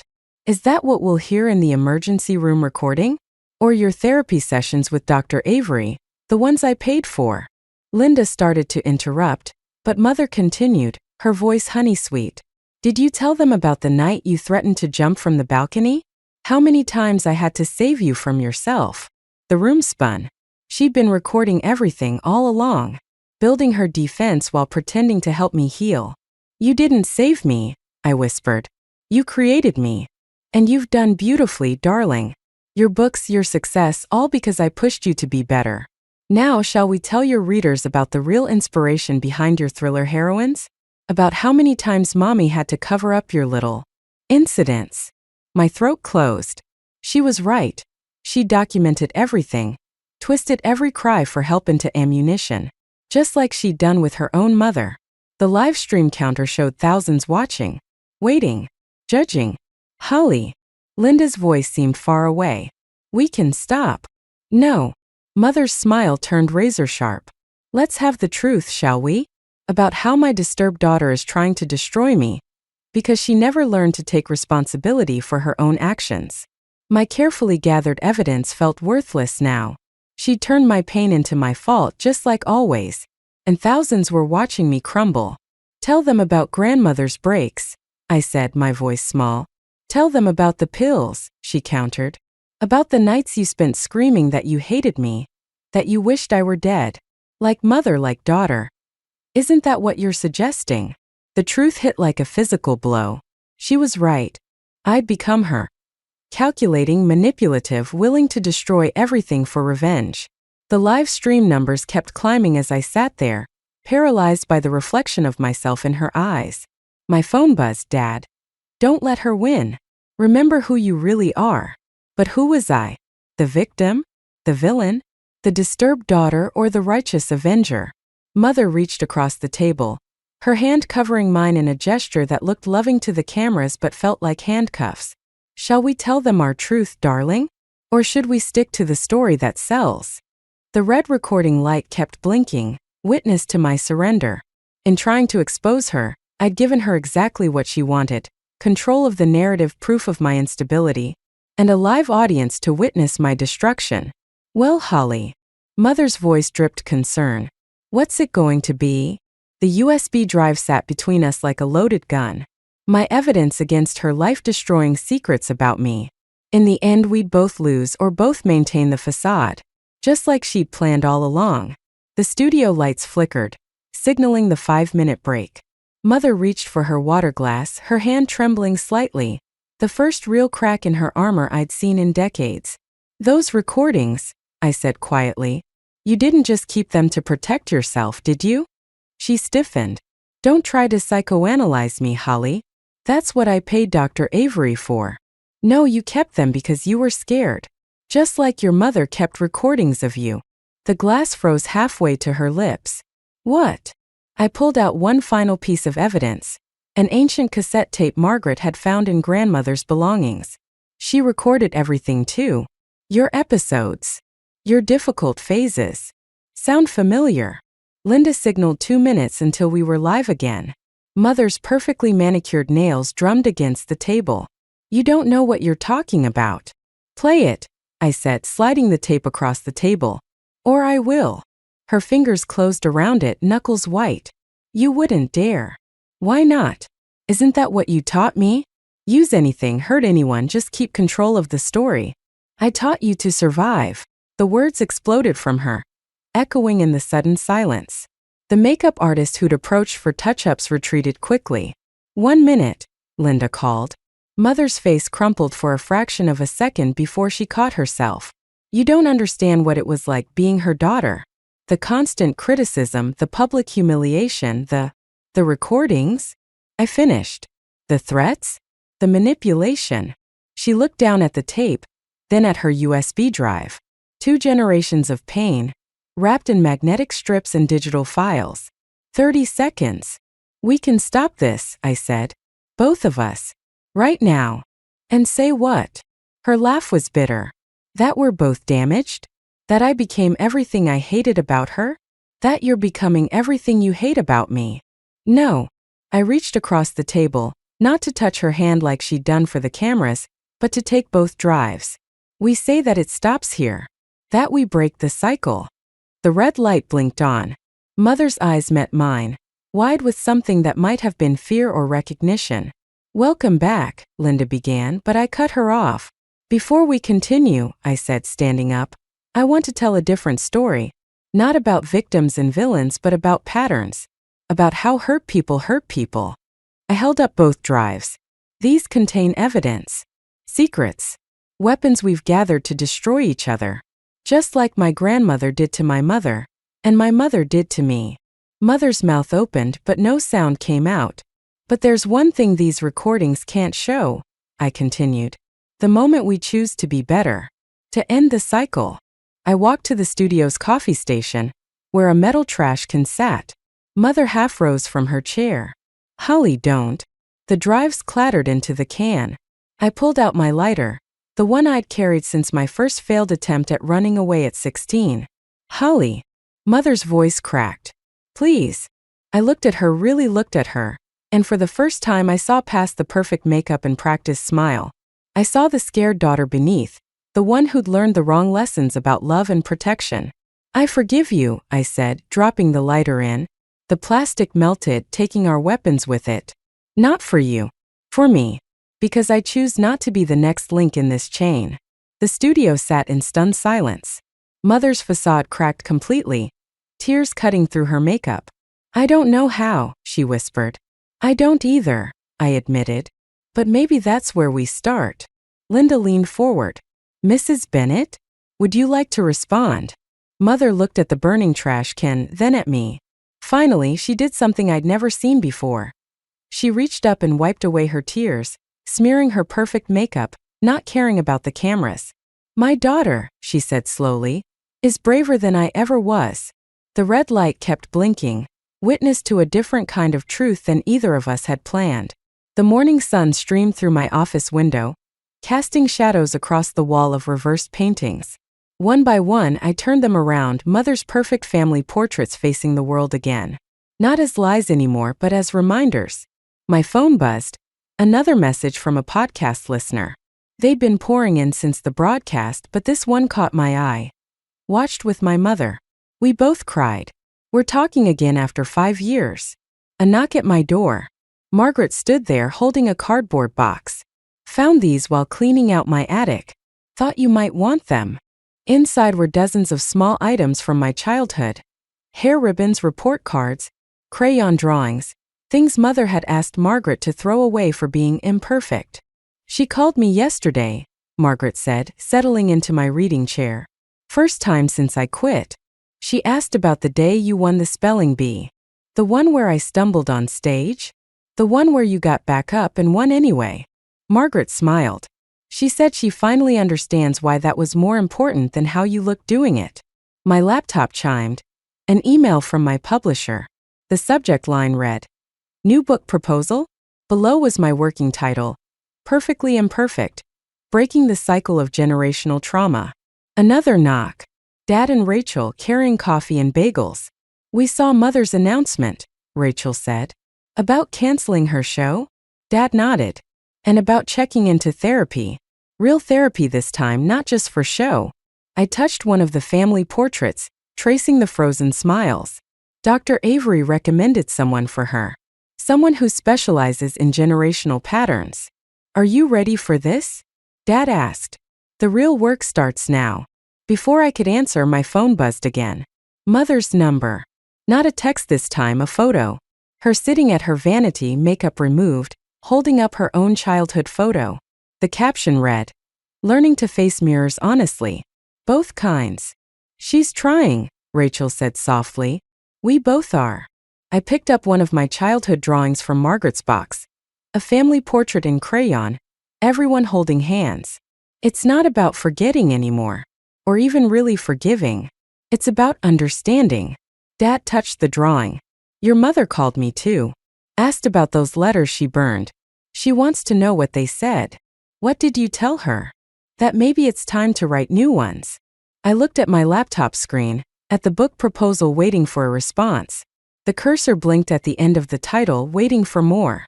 Margaret stood to leave, pausing at my wall of thriller novels. Will you still write them? Now that you've told the scariest story of all. I thought about Mother's face in the studio when I burned the evidence, about how breaking things isn't always about destruction. Sometimes it's about making space for something new to grow. I think, I said. There are different kinds of thrillers. Some are about revenge. Some are about survival. And some are about the scariest thing of all, changing who we thought we had to be. My phone buzzed one final time. Mother again. Having coffee tomorrow at that little place by your office. The one with the imperfect china you always loved. If you're free. I looked at Dad, at Rachel, at Margaret, my chosen family who'd helped me find my voice. Then at Mother's message, an invitation, not a command. A door cracked open, not a cage. I picked up my childhood drawing and pinned it next to my book covers. Perfect smiles replaced by crooked crayon lines. Both versions of the truth, both part of the story. Tell her I'll be there, I typed back. And tell her to come as she is. We both will. The morning sun shifted, illuminating the wall of paintings, books, and drawings. Different versions of the same story, finally learning to coexist. Not perfectly, but honestly. And maybe that was the better ending anyway. My phone buzzed with Mia's text just as I was finishing up at work. Family dinner tonight. Bringing someone special. Don't be late. The exclamation point mocked me through the screen. My sister's definition of special usually meant trouble. I'm Isla, and I should have known better than to show up that night. The drive to my parents' house felt longer than usual, each traffic light conspiring to stretch out the inevitable family drama that awaited. Mia's special someone announcements had become a running joke, a parade of increasingly questionable boyfriends that our mother pretended to like and our father silently judged from behind his newspaper. The familiar scent of Mom's lasagna hit me as I walked through the door. Everything seemed normal at first, Dad in his usual spot at the head of the table, Mom fussing over the garlic bread. Mia's voice carrying from the living room. Then I heard it. That laugh. Deep, familiar, impossible. Ryan's laugh. My feet wouldn't move. The room tilted slightly as I stood there, purse still clutched in my hand. While my ex-boyfriend of 3 months walked into view with my baby sister's hand in his. Isla. Mia squealed, bouncing over to hug me. You made it. Look who I brought. Ryan had the decency to look uncomfortable, at least. His hand went to the back of his neck, that nervous tell I used to find endearing. Hey, Isla. What is this? The words came out barely above a whisper.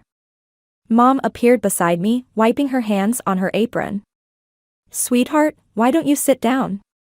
The lasagna's getting cold. Did everyone know about this? I looked around the room, taking in the careful expressions, the avoided gazes. How long? We wanted to tell you properly, Mia started, her smile faltering. It just happened. We didn't plan it. Didn't plan it? I repeated, my voice rising. What exactly didn't you plan, Mia? Running into my ex-boyfriend? Dating him? Bringing him to family dinner like some sick surprise? Now, Isla, Dad finally spoke up, folding his newspaper.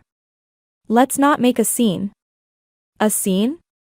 I laughed, and it sounded strange even to my own ears. Oh, I'm sorry. Is finding out my sister is dating the man I was with for 2 years making you uncomfortable? Ryan stepped forward. Maybe we should talk about this privately. Don't. I held up my hand. Don't you dare try to be reasonable right now. How long? The silence that followed told me everything I needed to know. Mia's fingers twisted together, another tell, one we shared. 2 months, she finally admitted. 2 months. Which meant they'd started seeing each other just weeks after Ryan and I broke up. Maybe even before. Dinner's ready, Mom announced with forced cheerfulness. Everyone sit down, please. It'll all look better after we eat. I'm not hungry. I turned toward the door, then stopped. Turned back. Smiled at my sister. Congratulations, Mia. You always did want everything I had. Isla, please, Mia reached for me, but I stepped away. No, really. I hope you're happy together. Just remember something. I met Ryan's eyes. Everything that's yours now? Used to be mine. Every story, every secret, every little thing he thinks makes him special, I knew it first. Enjoy my leftovers. I walked out, letting the door slam behind me. In my car, I sat gripping the steering wheel, watching the warm light spill from my parents' windows. Through the glass, I could see them settling around the table, adjusting to my absence like they always did when Mia created chaos. My phone buzzed again. A text from Mom, she's still your sister. I stared at those words until they blurred. Yes, Mia was still my sister. And that's exactly why this betrayal cut so deep. That's exactly why she needed to learn what it felt like to lose everything she cared about. I started the car, my mind already spinning with possibilities. If Mia wanted to play games, I'd show her how it's done. After all, no one knows your weaknesses better than family. 3 days of silence felt like a lifetime. My phone lit up constantly with messages from Mom, each one more desperate than the last. I deleted them all without reading. Dad, true to form, hadn't reached out at all. The office became my sanctuary until Claire from accounting ruined even that. Did you hear about the new project manager? She leaned over my cubicle wall, coffee mug in hand. Apparently, he's dating someone in marketing. My fingers froze over the keyboard. What? Ryan Mitchell? Started last week? Claire's eyes widened. Oh God, I thought you knew. He's been assigned to our team. The fluorescent lights suddenly seemed too bright. Ryan. Here. Working in my building, probably taking the same elevator, breathing the same recycled air. I grabbed my phone, scrolling through the company announcements I'd been ignoring. There it was. Ryan Mitchell, new project manager, marketing division. My office phone rang, making me jump. Mom's number flashed on the display. I let it go to voicemail, but she called right back. What? I snapped, finally answering. Isla, please come over for dinner tonight. Her voice carried that familiar mix of hope and resignation. Your father and I need to talk to you.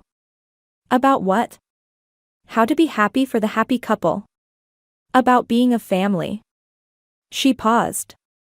Mia won't be here. Just us. I should have said no. Should have maintained my wall of silence. Instead, I heard myself agreeing. The house looked exactly the same when I arrived, Mom's perfectly maintained roses, Dad's newspaper on the porch swing. As if nothing had changed. As if my sister hadn't taken a wrecking ball to my life. You look tired, Mom said, pulling me into a hug I didn't return. Dad stood in the doorway, hands in his pockets. Come in. Your mother made pot roast. The dining room felt smaller than I remembered. We sat in our usual places, the empty chair between Mom and me screaming Mia's absence. We're worried about you, Mom started, passing the potatoes. Both of you. Both of us? I stabbed a carrot with my fork. That's rich. How's Mia doing? Still playing house with my ex? She's miserable, Dad said quietly. And so are you. Good. Isla. Mom set down her fork. What happened between you and Ryan, it's complicated. But destroying your relationship with your sister won't fix anything. I laughed. Complicated? He's working in my building now.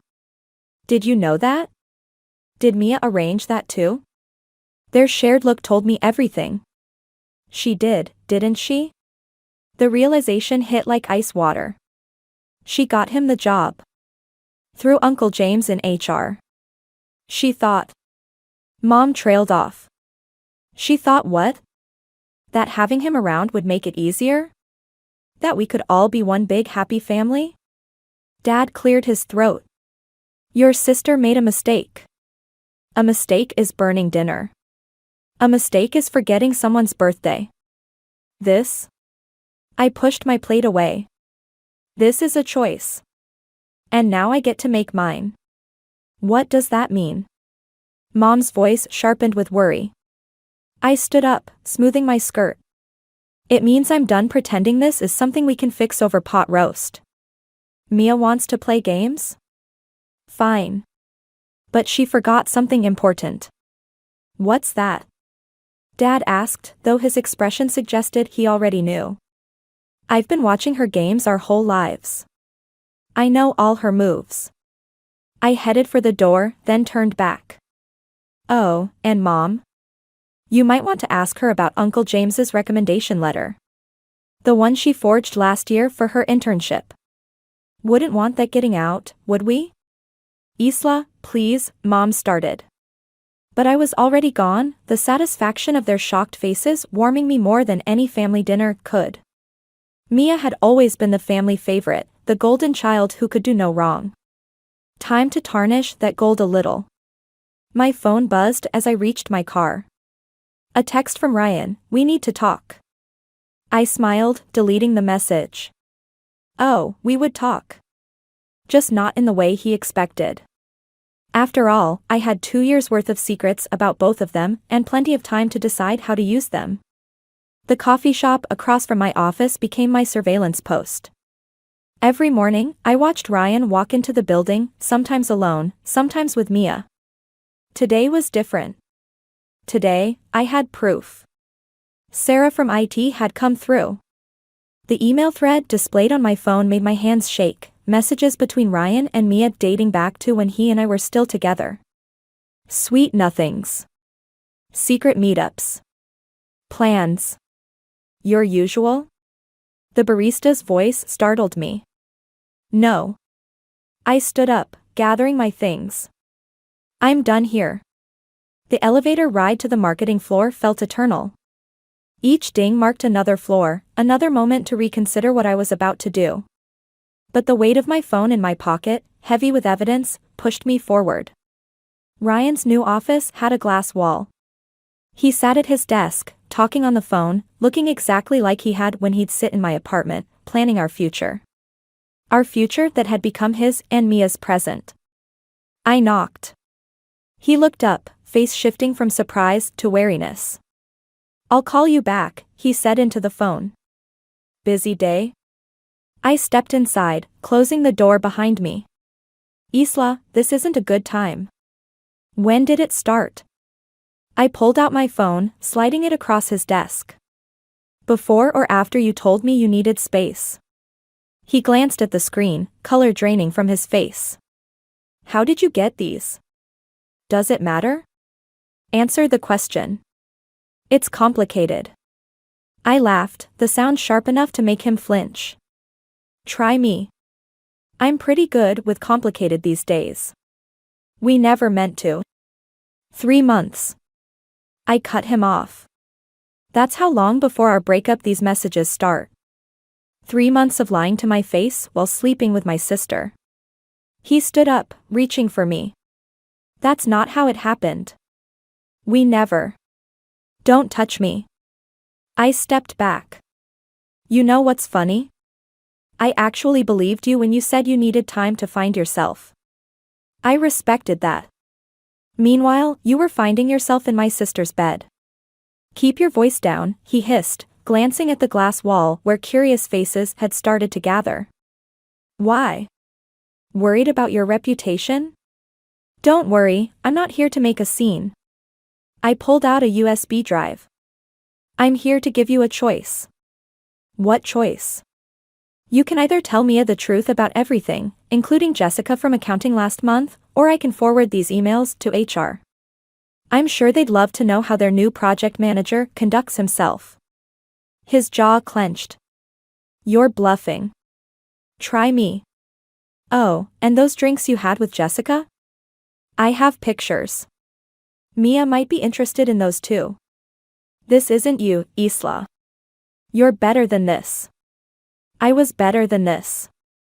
Then my sister and my boyfriend decided I wasn't worth basic human decency. I headed for the door, then turned back. You have until tomorrow. Choose wisely. In the hallway, my composure cracked. I made it to the bathroom just in time to throw up, hands shaking as I gripped the cold porcelain. My phone buzzed, Mia calling. Again. Again. Again. Finally, I answered. What? Mom told me what you said about the recommendation letter. Her voice trembled. You wouldn't. Wouldn't I? You didn't think I'd find out about you and Ryan either, but here we are. Please, Isla. That internship is everything to me. If they find out. If they find out what? That perfect Mia is a fraud? That she forges documents and steals boyfriends? Silence stretched between us, heavy with years of competition and resentment. I loved him first, she whispered. The words hit like a physical blow. What? In college. When you first brought him home. I loved him first, but he chose you. He always chose you. I ended the call, sliding down the bathroom wall as the implications sank in. 4 years. She'd wanted him for 4 years, watching us, waiting. Playing the supportive sister while plotting. My phone buzzed again, a text from Ryan, we need to talk. About everything. I smiled through tears, typing back, too late.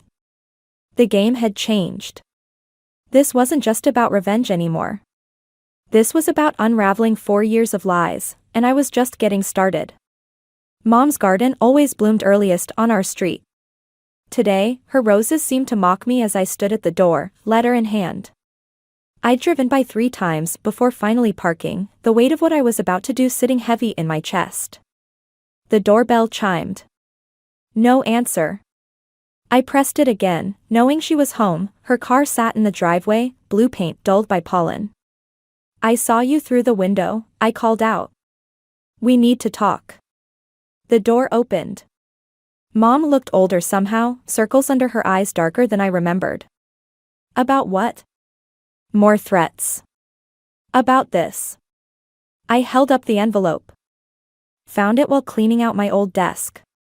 Remember when Mia asked me to proofread her college application essay? Her face changed, understanding dawning. Isla, don't. I kept it. The original version. The one before she rewrote it completely. Claiming Dad had abandoned us for 6 months when we were kids. I stepped inside without waiting for an invitation. Funny how that never happened, right? Your sister was desperate to stand out in her applications. She got into Princeton with that essay. Full scholarship. I dropped the envelope on the coffee table. Built her whole college career on a lie about our family. About Dad. Mom sank into her armchair, hands trembling slightly. What do you want? I want the truth. About everything. I remained standing, needing the height advantage. Did you know about her and Ryan? Before? Her silence answered for her. How long? Isla, please. How? Long.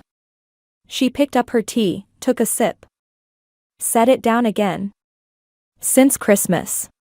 I saw them in the kitchen when everyone else was opening presents. The memory hit hard, me showing off my new engagement ring while my sister and boyfriend were sneaking moments behind my back. In our family home. During Christmas. That's why you weren't surprised when he called off the engagement in January. I tried to talk to her, Mom said quietly. She said it was real this time. That she'd loved him since college. And that made it okay? My voice cracked. Because she loved him longer, she deserved him more. No one deserved this pain. She stood up, reaching for me. But destroying her life won't fix yours. I stepped back. I'm not destroying anything. I'm just telling the truth. Like I'm going to tell Dad about that essay. He'll never forgive her. Maybe he shouldn't. I headed for the door, then stopped. Oh, and that recommendation letter she forged? I sent copies to the university board this morning. They're launching an investigation into her degree. You didn't. Mom's face went pale. Isla, that will ruin her career. Everything she's worked for. Everything she's lied for, I corrected. Actions have consequences, Mom. Isn't that what you always taught us? My phone buzzed, Ryan calling again. I declined it, but not before Mom saw his name. He's been trying to explain, she said softly. Maybe you should listen. Like you listened when you saw them together at Christmas? When you watched me plan a wedding while my sister and fiancé sneaked around behind my back? The silence stretched between us, filled with years of chosen blindness and careful lies. I'm tired of being the only honest person in this family, I said finally. So now everyone gets to face their truth. Even you. What does that mean? I pulled out my phone, showed her the screen.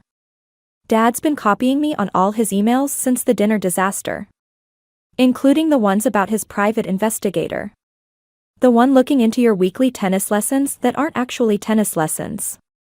Her sharp intake of breath confirmed everything. Guess Mia learned from the best, didn't she? I opened the door. Family dinner should be interesting this week. If anyone still shows up. Walking back to my car, I felt hollow rather than triumphant. My phone buzzed again, a text from Mia, please stop. We need to talk. There's something you don't know. I started the engine, ignoring the message. Whatever secret she was holding onto, whatever explanation she thought would fix this, it was too late. The dominoes were falling, and I'd made sure they'd take everyone down with them. Grandma Rose's antique china gleamed under the dining room lights. Mom always saved it for special occasions, birthdays, holidays, and apparently, family implosions. The annual Thompson family dinner felt more like a powder keg waiting for a spark. Dad sat at the head of the table, scanning his phone with unusual intensity. Mom's hands shook slightly as she arranged the silverware. Uncle James and Aunt Patricia whispered in the corner, stealing glances at me. Everyone knew something was coming. They just didn't know what. Mia arrived last, Ryan trailing behind her like a shadow. The bruises under her eyes matched Mom's now. You came, Mia said, voice small. I smiled, raising my wine glass. Wouldn't miss it. The first course passed in artificial pleasantries. Uncle James praised Ryan's work performance. Aunt Patricia commented on Mom's new curtains. Dad kept checking his phone. Actually, I set down my fork, I have an announcement. Mom's knife clattered against her plate. Isla, please. I've accepted a position in London. The lie rolled off my tongue smoothly. I'm leaving next week. Mia's head snapped up. What? But before I go, I thought we should clear the air. Get everything out in the open. I pulled out a folder. Dad, remember that investigation you started? The color drained from Mom's face. Isla, don't, Mia whispered. Why not? Isn't honesty important? I turned to Uncle James. Like being honest about professional recommendations? Or college applications? Ryan reached for Mia's hand. The gesture made my stomach turn. What investigation? Dad finally spoke, putting down his phone. The one that revealed Mom's tennis instructor is actually a real estate agent named David. I slid the photos across the table. They've been house hunting together. Among other things. The silence was deafening. While we're sharing, I continued, Mia's Princeton essay about Dad abandoning us. Complete fiction. And that recommendation letter that landed her dream job? Forged with Uncle James's letterhead. That's enough, Ryan stood up. Oh, I'm just getting started. I pulled out my phone. Should we discuss the Christmas affair? Or wait, here's a better one. Ryan, tell them about Jessica from accounting. Mia's hand fell from his. What? Isla, stop, Mom pleaded. Why? Isn't this what family dinners are for? Sharing news? I stood up, watching their faces crumble. Like how Ryan was sleeping with both of us before the engagement ended. Or how Mom's been planning to leave Dad for months. Dad's chair scraped back. Without a word, he walked out. The front door slammed behind him. How could you? Mia's voice broke. How could I? How could you? The words burst out, raw and ragged. You were my sister. I am your sister. No. I grabbed my purse. Sisters don't destroy each other's lives. But hey, at least now everyone knows exactly who they're dealing with. I headed for the door, but Ryan blocked my path. This isn't just about them anymore. You're destroying yourself too. Move. Not until you listen. There's something you need to know. A crash made us both turn. Mom had collapsed, china shattered around her feet. Aunt Patricia rushed to help while Uncle James called an ambulance. Mia grabbed my arm, fingers digging in. Are you happy now? Is this enough revenge for you? I pulled away, but her next words stopped me cold. Mom has cancer. Stage 4. Those house hunting trips? They're for a smaller place, closer to the treatment center. She didn't want anyone to know until after your wedding. Then everything happened with Ryan, and the room tilted. Through the window, I could see Dad sitting in his car, head in his hands. Behind me, Mom sobbed quietly while Aunt Patricia picked up broken china. My perfect revenge had just shattered everything, including the truth I thought I knew. The London job is a lie, Mia said quietly. You're running away because you know you've gone too far. But you can't take this back, Isla. Some things break for good. I walked out into the night, leaving behind the ruins of my handiwork. My phone buzzed, a message from the university board confirming Mia's investigation. One click and I could complete my revenge. Instead, I turned off my phone and drove, the taste of victory turning to ash in my mouth. The hospital corridor stretched endlessly, each step echoing with the weight of what I'd done. 3 days since the dinner. 3 days of silence broken only by beeping monitors and hushed conversations outside Mom's room. I hadn't gone in yet. Couldn't. Coffee? Ryan appeared beside me, holding out a paper cup. I hadn't seen him approach. Why are you still here? Someone should be. He set the cup down on a nearby chair. Mia's meeting with the university board. Dad's? Wherever Dad is. And you're out here, haunting the hallway. Don't pretend you care. I do care. That's the problem, isn't it? He leaned against the wall. I care about both of you. Always have.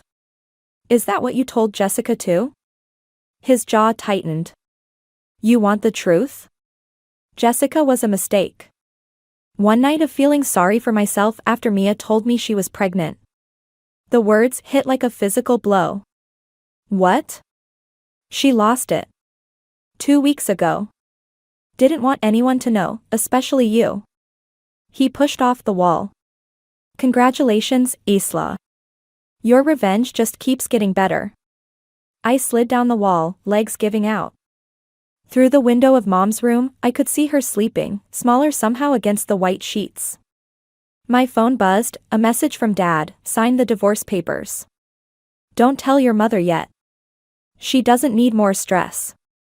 Another buzz, the university board, investigation concluded. Degree revoked effective immediately. The victories I'd wanted so badly tasted like poison now. Isla. Mom's voice, weak but clear, carried from her room. I looked up to find her watching me through the window. My feet carried me inside before I could stop them.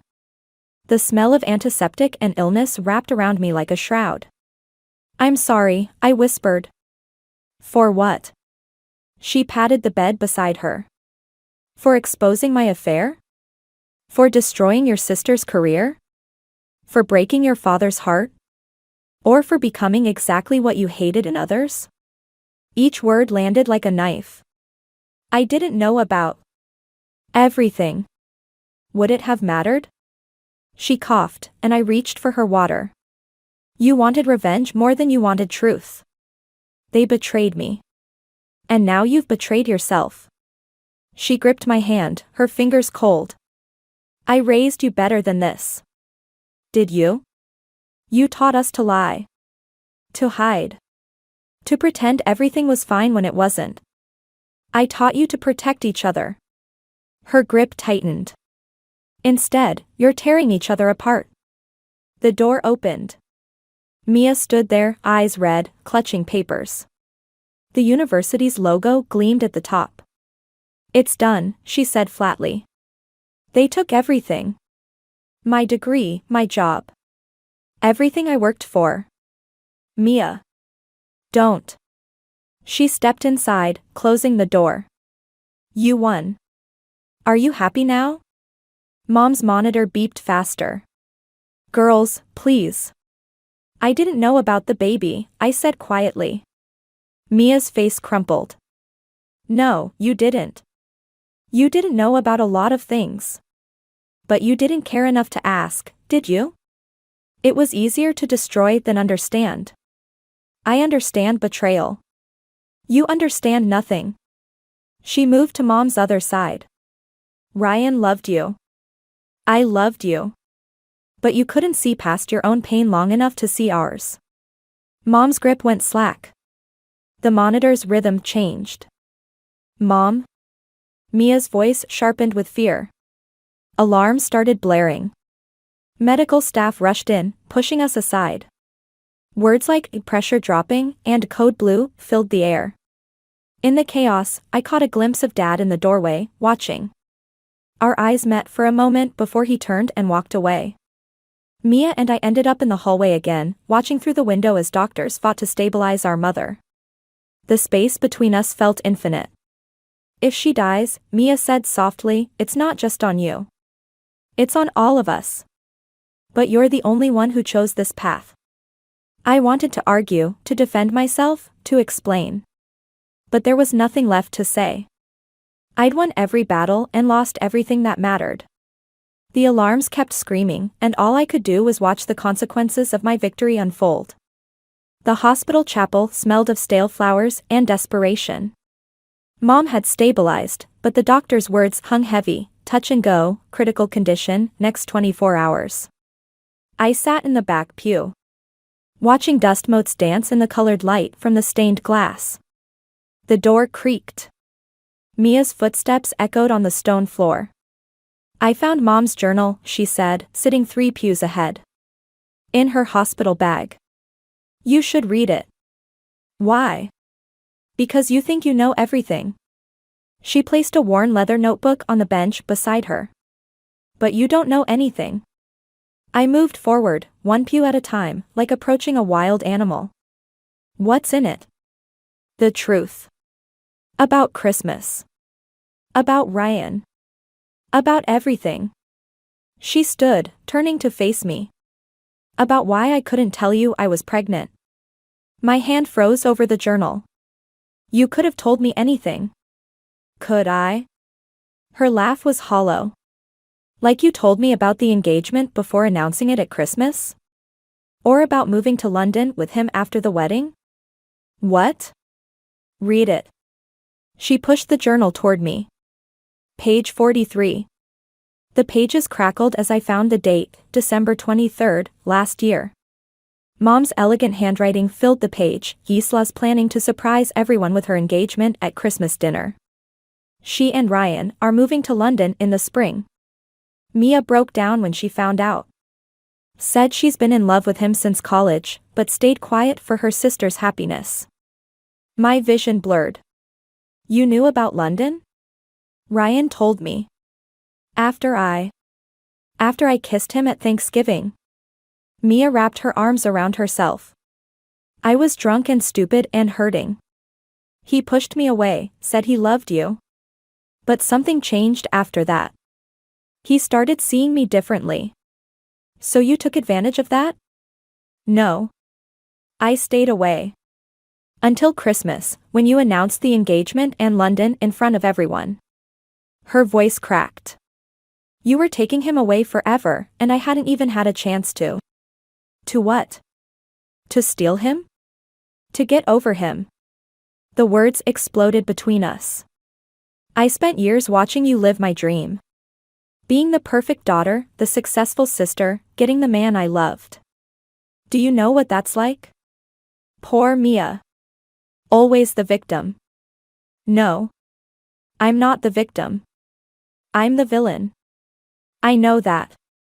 She stepped closer. But so are you. And Ryan. And Mom and Dad. We're all broken people breaking each other. The journal's weight felt impossible in my hands.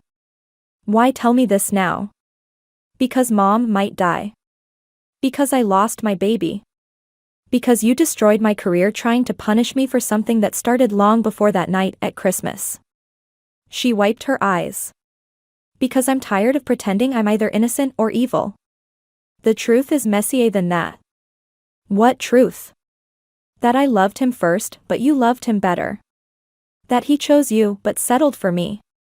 That I wanted to hurt you as much as I was hurting. She reached for the journal. And that Mom knew everything, trying to protect us both while hiding her own secrets. Our hands met over the leather cover. For a moment, we were children again, fighting over a toy, neither willing to let go. Ryan's gone, she said quietly. Left this morning. Said he couldn't keep hurting either of us. Good. Is it? Look what we did to each other over someone who couldn't choose. She released the journal. We're sisters, Isla. That should have meant more than any man. The chapel door opened again. Dad stood there, looking older than I'd ever seen him. Your mother's asking for you. Both of you. Mia turned to leave, then paused. You know what the worst part is? I didn't just lose my baby and my career. I lost my sister. And that hurts more than anything Ryan ever did to either of us. She walked away, leaving me with Mom's journal and the weight of years of unspoken truths. The colored light from the windows painted patterns on the pages, like stained tears on confessions too late to matter. I closed the journal, finally understanding that revenge hadn't just destroyed my targets, it had destroyed me too. Mom's roses needed pruning. I stood in her garden, clippers in hand, staring at the overgrown bushes she'd tended so carefully. The morning air carried the antiseptic smell from my scrubs. Night shift at the hospital had ended hours ago, but I couldn't bring myself to go home. The back door creaked. Dad stepped out, coffee mug in hand. She's being discharged today, he said. I nodded, cutting away dead branches. The thorns caught my skin, but I barely felt them. Mia's picking her up. He paused. They're moving into the apartment near the treatment center. Another branch fell. What about you? I'll stay here. Someone needs to take care of her roses.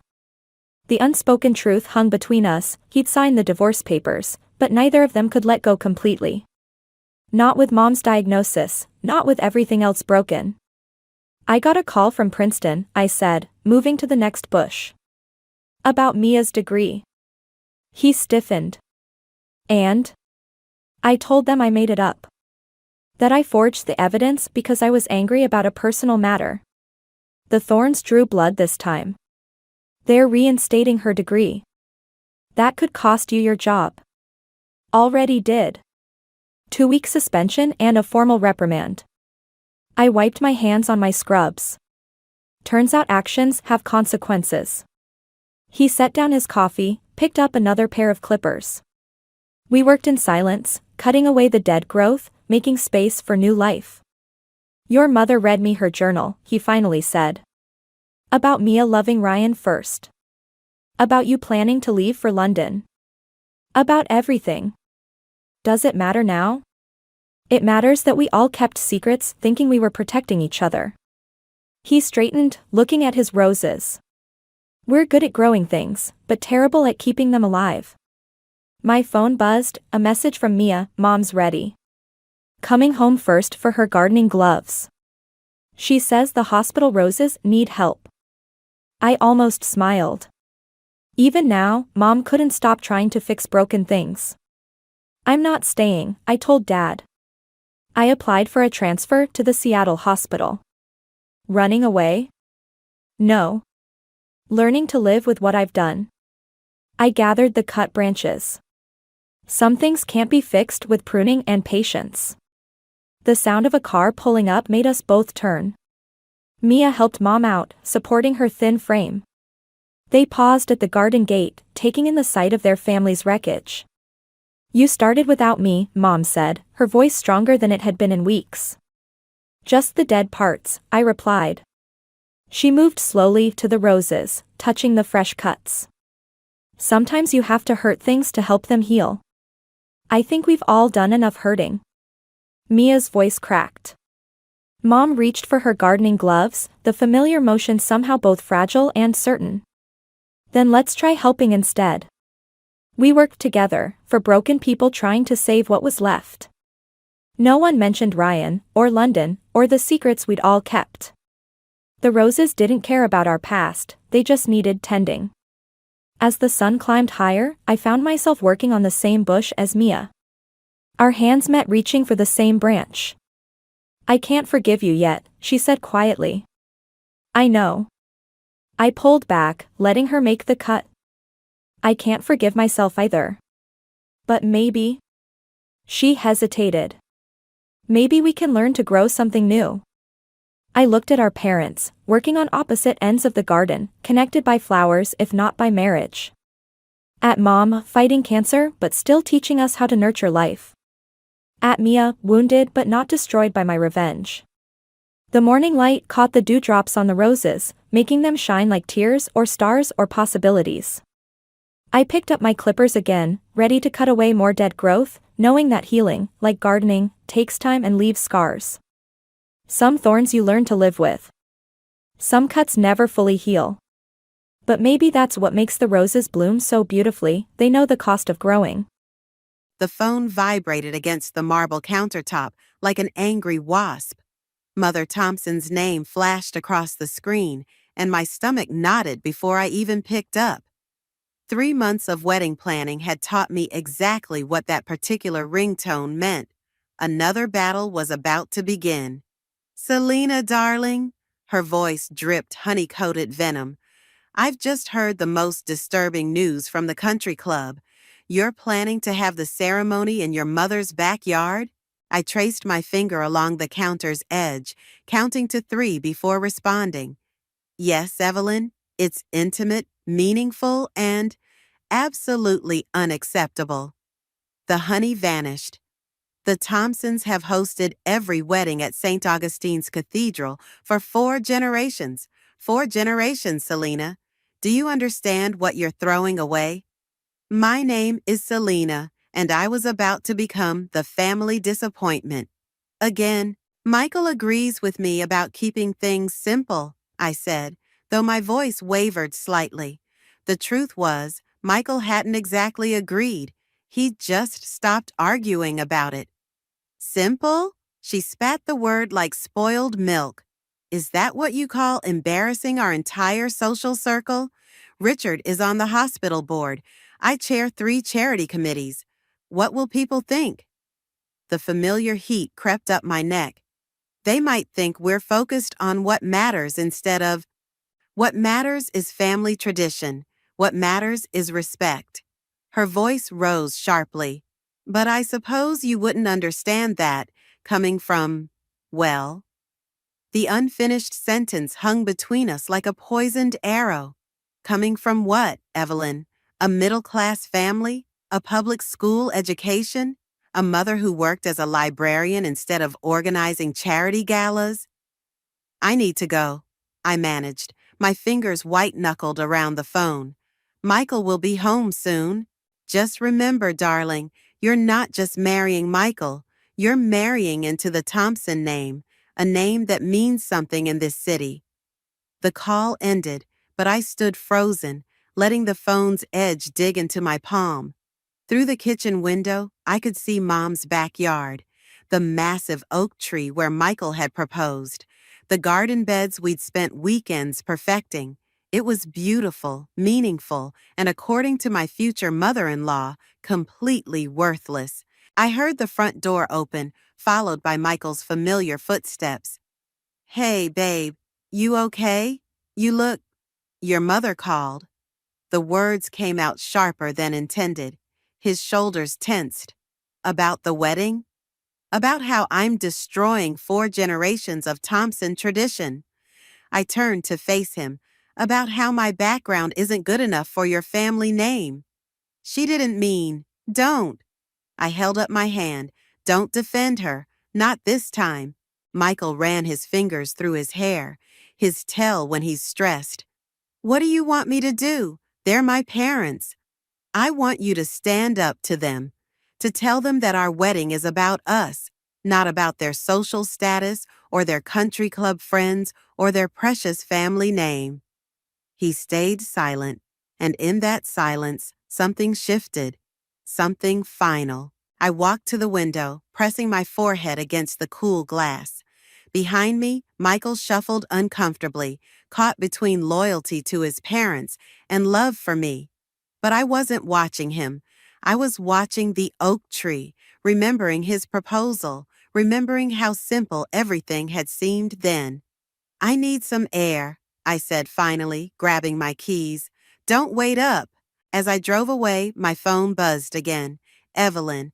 I ignored it, but her words echoed in my head. The Thompson name means something in this city. Fine. If she wanted to play games with names and reputations, I knew exactly who to call. It was time Jennifer Collins and her father, the senator, got involved in this little family drama. Sometimes the best revenge isn't served cold. It's served with a perfectly polite smile and a guest list that would make Evelyn Thompson choke on her morning mimosa. I found myself at Mom's house well past midnight, sitting at her worn kitchen table while she brewed chamomile tea. The familiar scent of lavender dish soap and old cookbooks wrapped around me like a comfort blanket, but even that couldn't ease the tension in my shoulders. You're going to wear a groove in that table, Mom said, watching me trace the same old water ring for the 100th time. Michael texted 8 times on the drive here. I pushed my phone face down. He says I'm being unreasonable. Mom set 2 steaming mugs down and settled across from me. And what does Selena say? Selena says she's tired of being the family disappointment. The words came out bitter. Did you know Evelyn keeps a photo album of all the Thompson wedding ceremonies? 4 generations at St. Augustine's Cathedral. 4 perfect society page weddings. And now her son wants to get married in my backyard. Mom's eyes crinkled. How terribly déclassé. It's not funny, Mom. No, it's not. But neither is letting that woman make you doubt yourself. She reached across the table, her hand covering mine. You remember Jennifer's wedding? The 3-ring circus at the plaza? I snorted. How could I forget? And where is Jennifer now? Divorced, living in Los Angeles. I paused, seeing where she was going with this. But that's different. This isn't about the wedding, not really. It's about respect, about being good enough. The back door creaked, making us both jump. Michael stood there, looking rumpled and exhausted. I knocked, he said quietly, but I heard voices. Mom stood, gathering her tea. I'll leave you two to talk. Linda, please stay, Michael said quickly. I actually need both of you to hear this. Something in his tone made my stomach clench. My parents want to host an engagement dinner next weekend, he continued. At the country club. They've already invited everyone. Everyone? The word felt like glass in my mouth. The hospital board, their charity committee friends, the mayor's wife. He wouldn't meet my eyes. They say it's tradition. Of course they do. I pushed back from the table, the chair legs scraping against linoleum. And let me guess, you told them yes without asking me first. Selena? No, Michael. This is exactly what they always do. They bulldoze right over what we want, what we planned, and you just let them. They're trying to welcome you into the family. By what? Parading me around like some circus act? Come see the middle-class girl who dared to marry a Thompson? Mom cleared her throat. Michael, would you like some tea?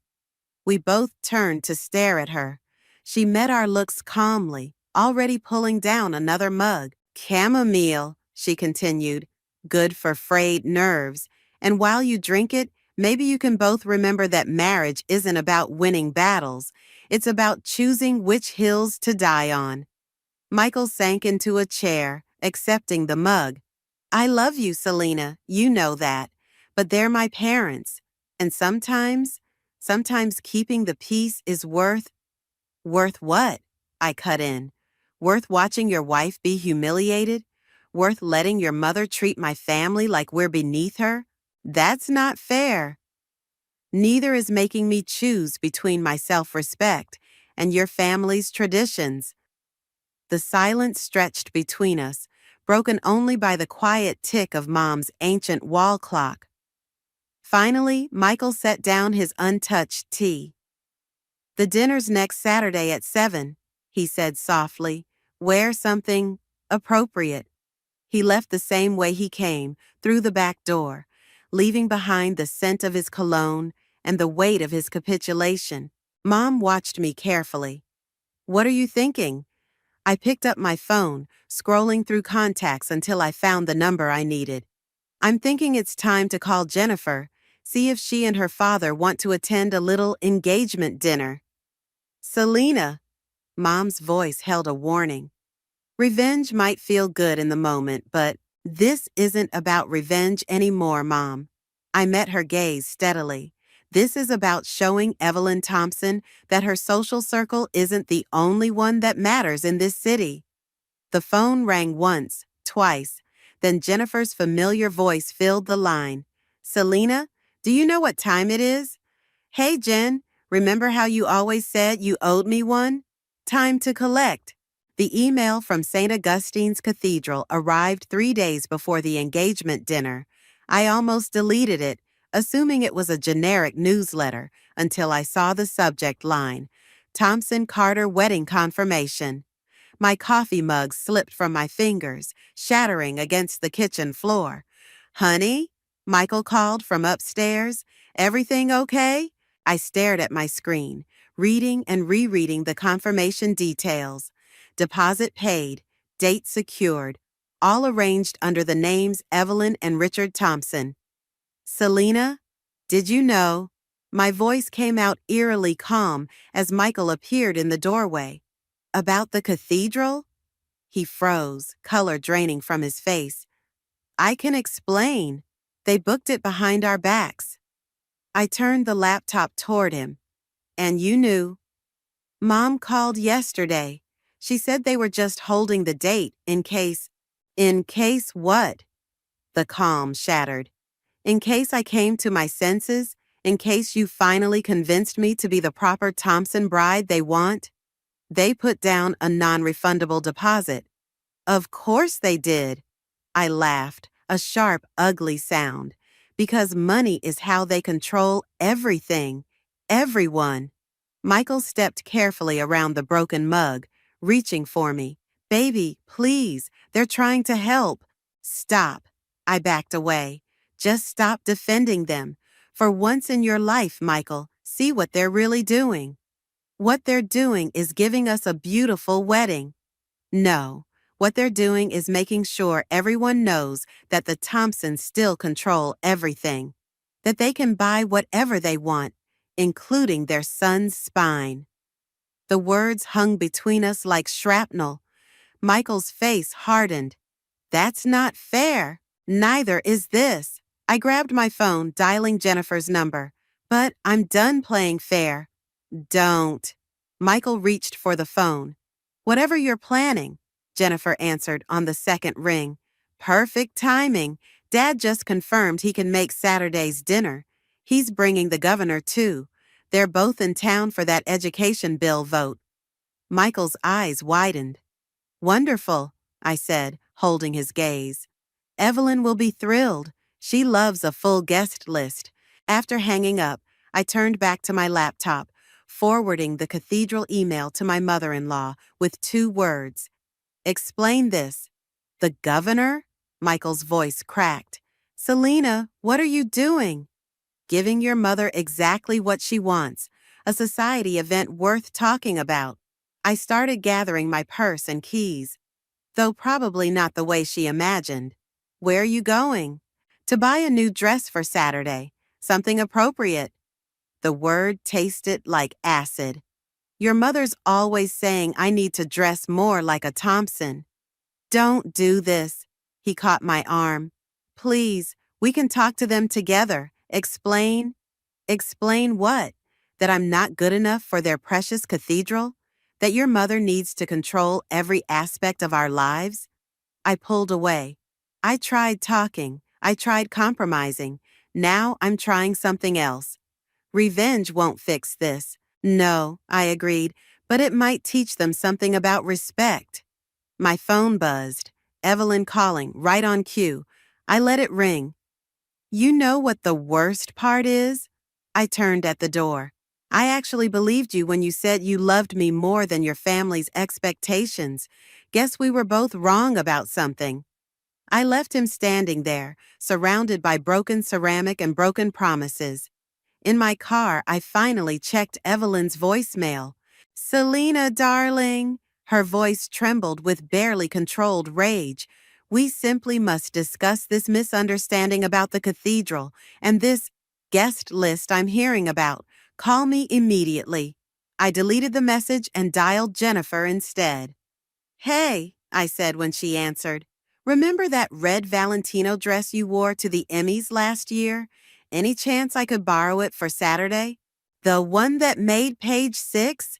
It's yours. She paused. Are you sure about this? Mixing your in-laws with my father's political circle? Oh, I'm sure.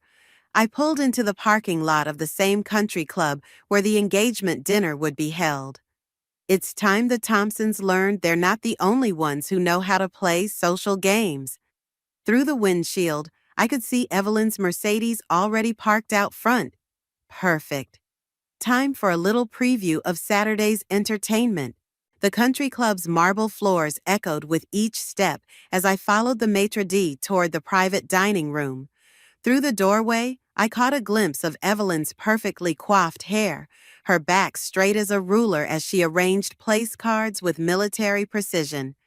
I cleared my throat. Planning my engagement dinner without me? She startled, nearly dropping the card in her hand. Selena, I didn't expect. Clearly. I picked up one of the cards. Dr. and Mrs. Harrison Whitmore. Funny, I don't remember adding them to our guest list. Darling, please. Evelyn's smile stretched tight. Harrison is the chief of surgery. He's practically family. Like the governor? The color drained from her face. What? Oh, didn't Michael tell you? Jennifer Collins and her father are coming. The governor, too. I traced the gold lettering on the place card. I should probably help you rearrange these. Protocol can be so tricky with elected officials. You had no right. Like you had no right to book St. Augustine's? The door opened behind us, and Richard Thompson strode in, followed by Michael. They both froze, reading the tension in the room. "What's going on?" Richard demanded. "Ask your wife about the cathedral." I turned to Michael. "Or your son." Richard's expression darkened. "Evelyn? It's tradition," she snapped, "and I won't let some public school librarian's daughter turn our family's legacy into a backyard barbecue." The words hung in the air like smoke. Michael stepped forward, but I held up my hand. "You know what's interesting about librarians?" My voice remained steady. "They teach you how to research, how to find information." I pulled out my phone, scrolling through emails. Like the fact that St. Augustine's Cathedral was built with Collins family money. Senator Collins's great-grandfather donated the land. Evelyn's perfectly manicured nails dug into the tablecloth. "Selena?" Michael's voice cracked. "Please don't do this." "Do what? Play by Thompson rules?" I met his gaze. "Because that's what this is, isn't it? A game of influence and control." "This isn't a game," Richard growled. "This is about respect." "Exactly." I placed Jennifer's place card at the head of the table. "So let's talk about respect." My phone buzzed. A text from Mom. "Need to see you. Important." "Excuse me," I said, gathering my purse. "I have another appointment, but don't worry about the seating arrangement, Evelyn. Jennifer's people will handle it. They're used to managing high-profile events." I made it halfway to Mom's house before the shaking started. "Pull yourself together," I thought, gripping the steering wheel tighter. "You wanted this." Mom was waiting on the porch, holding a worn leather photo album I'd never seen before. "Sit," she said when I approached. "There's something you need to know about the Thompsons." She opened the album to reveal a yellowed newspaper clipping. The headline read, "Local Scandal, Thompson-Carter Wedding Called Off." "Mom, before I married your father," she said quietly, "I was engaged to Richard Thompson." The world tilted sideways. "What?" Evelyn was the daughter of Richard's father's business partner. When she showed interest, Mom's fingers traced the headline. "Well, some traditions are harder to break than others." "Why didn't you tell me?" "Because you loved Michael. Because I thought maybe things had changed." She closed the album. But watching history repeat itself? My phone buzzed again. Michael calling. I ignored it. "The engagement dinner," Mom continued. "The cathedral. It's not about you, Selena. It's about Evelyn making sure everyone knows she won. Again." I stared at the album, at 30 years of buried history suddenly rising to the surface. "So what do I do?" "That depends." Mom's eyes met mine. "Are you fighting for your wedding, or are you fighting to prove something to Evelyn?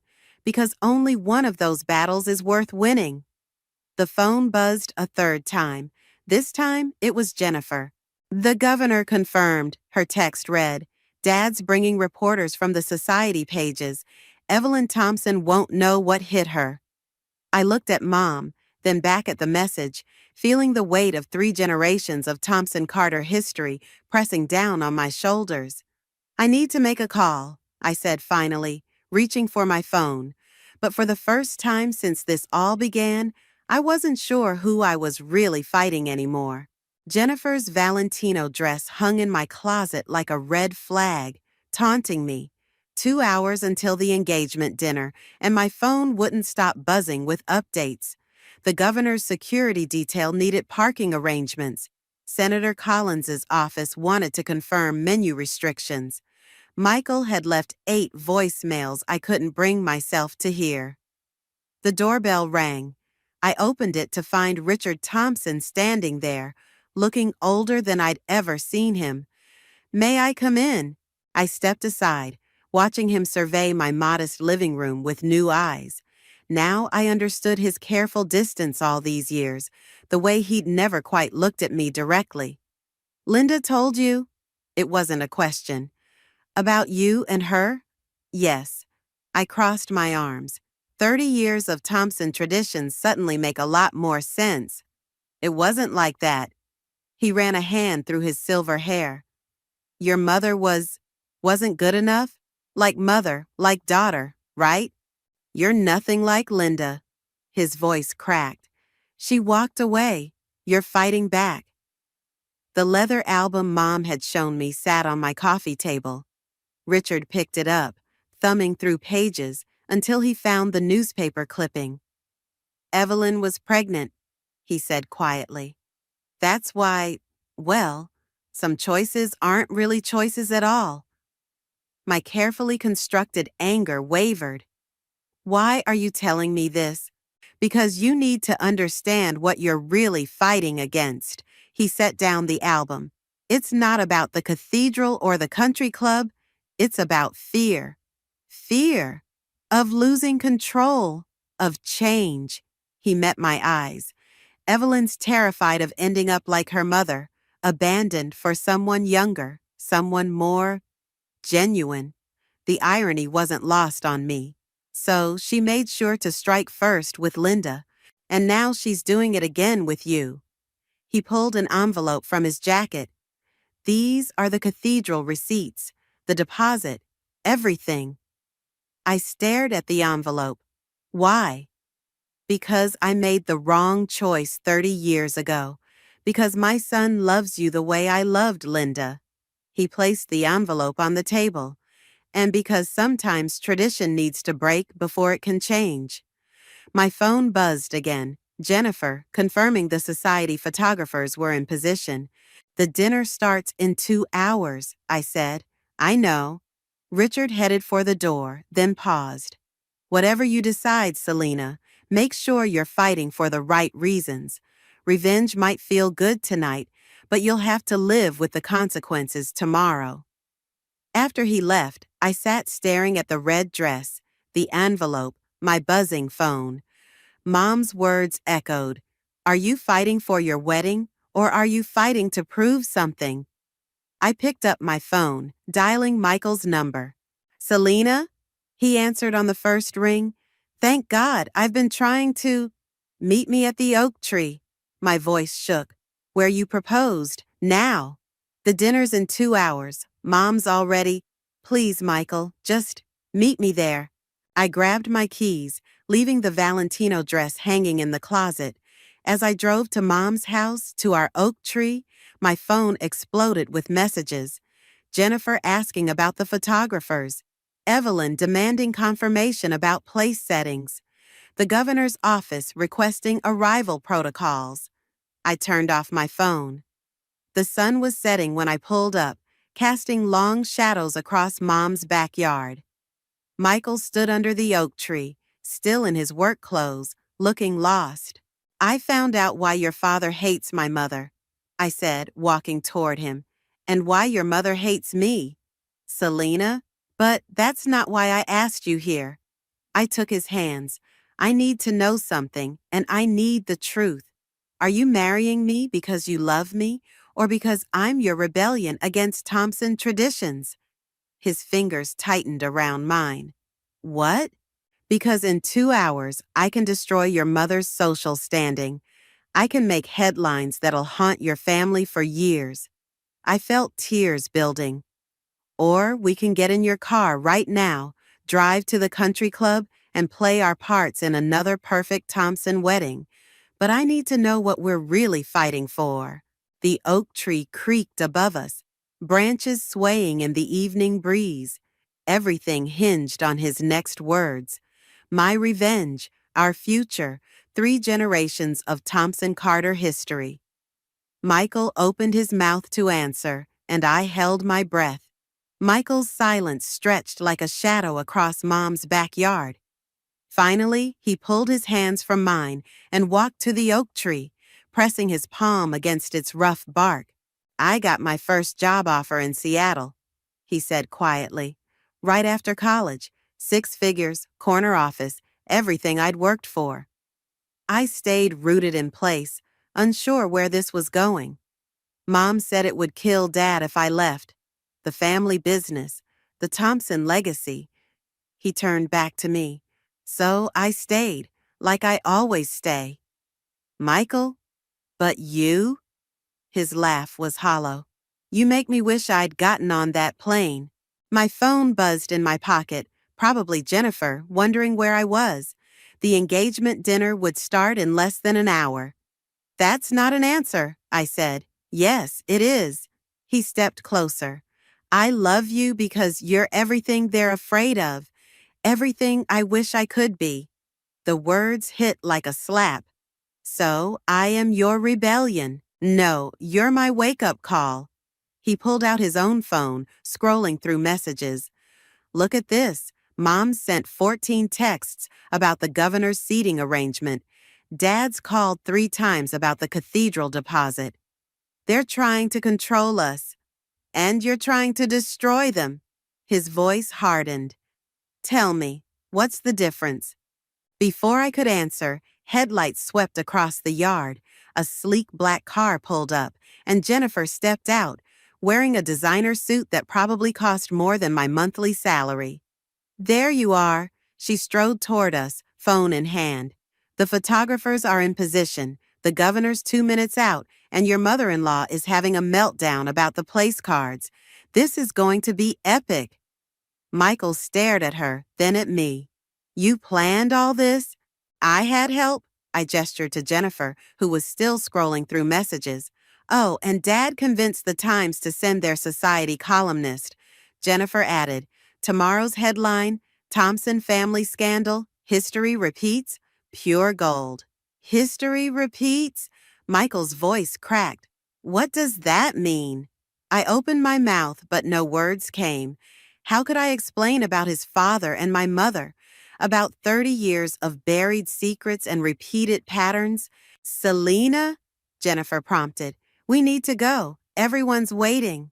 Michael pulled out his car keys. You know what? Let them wait.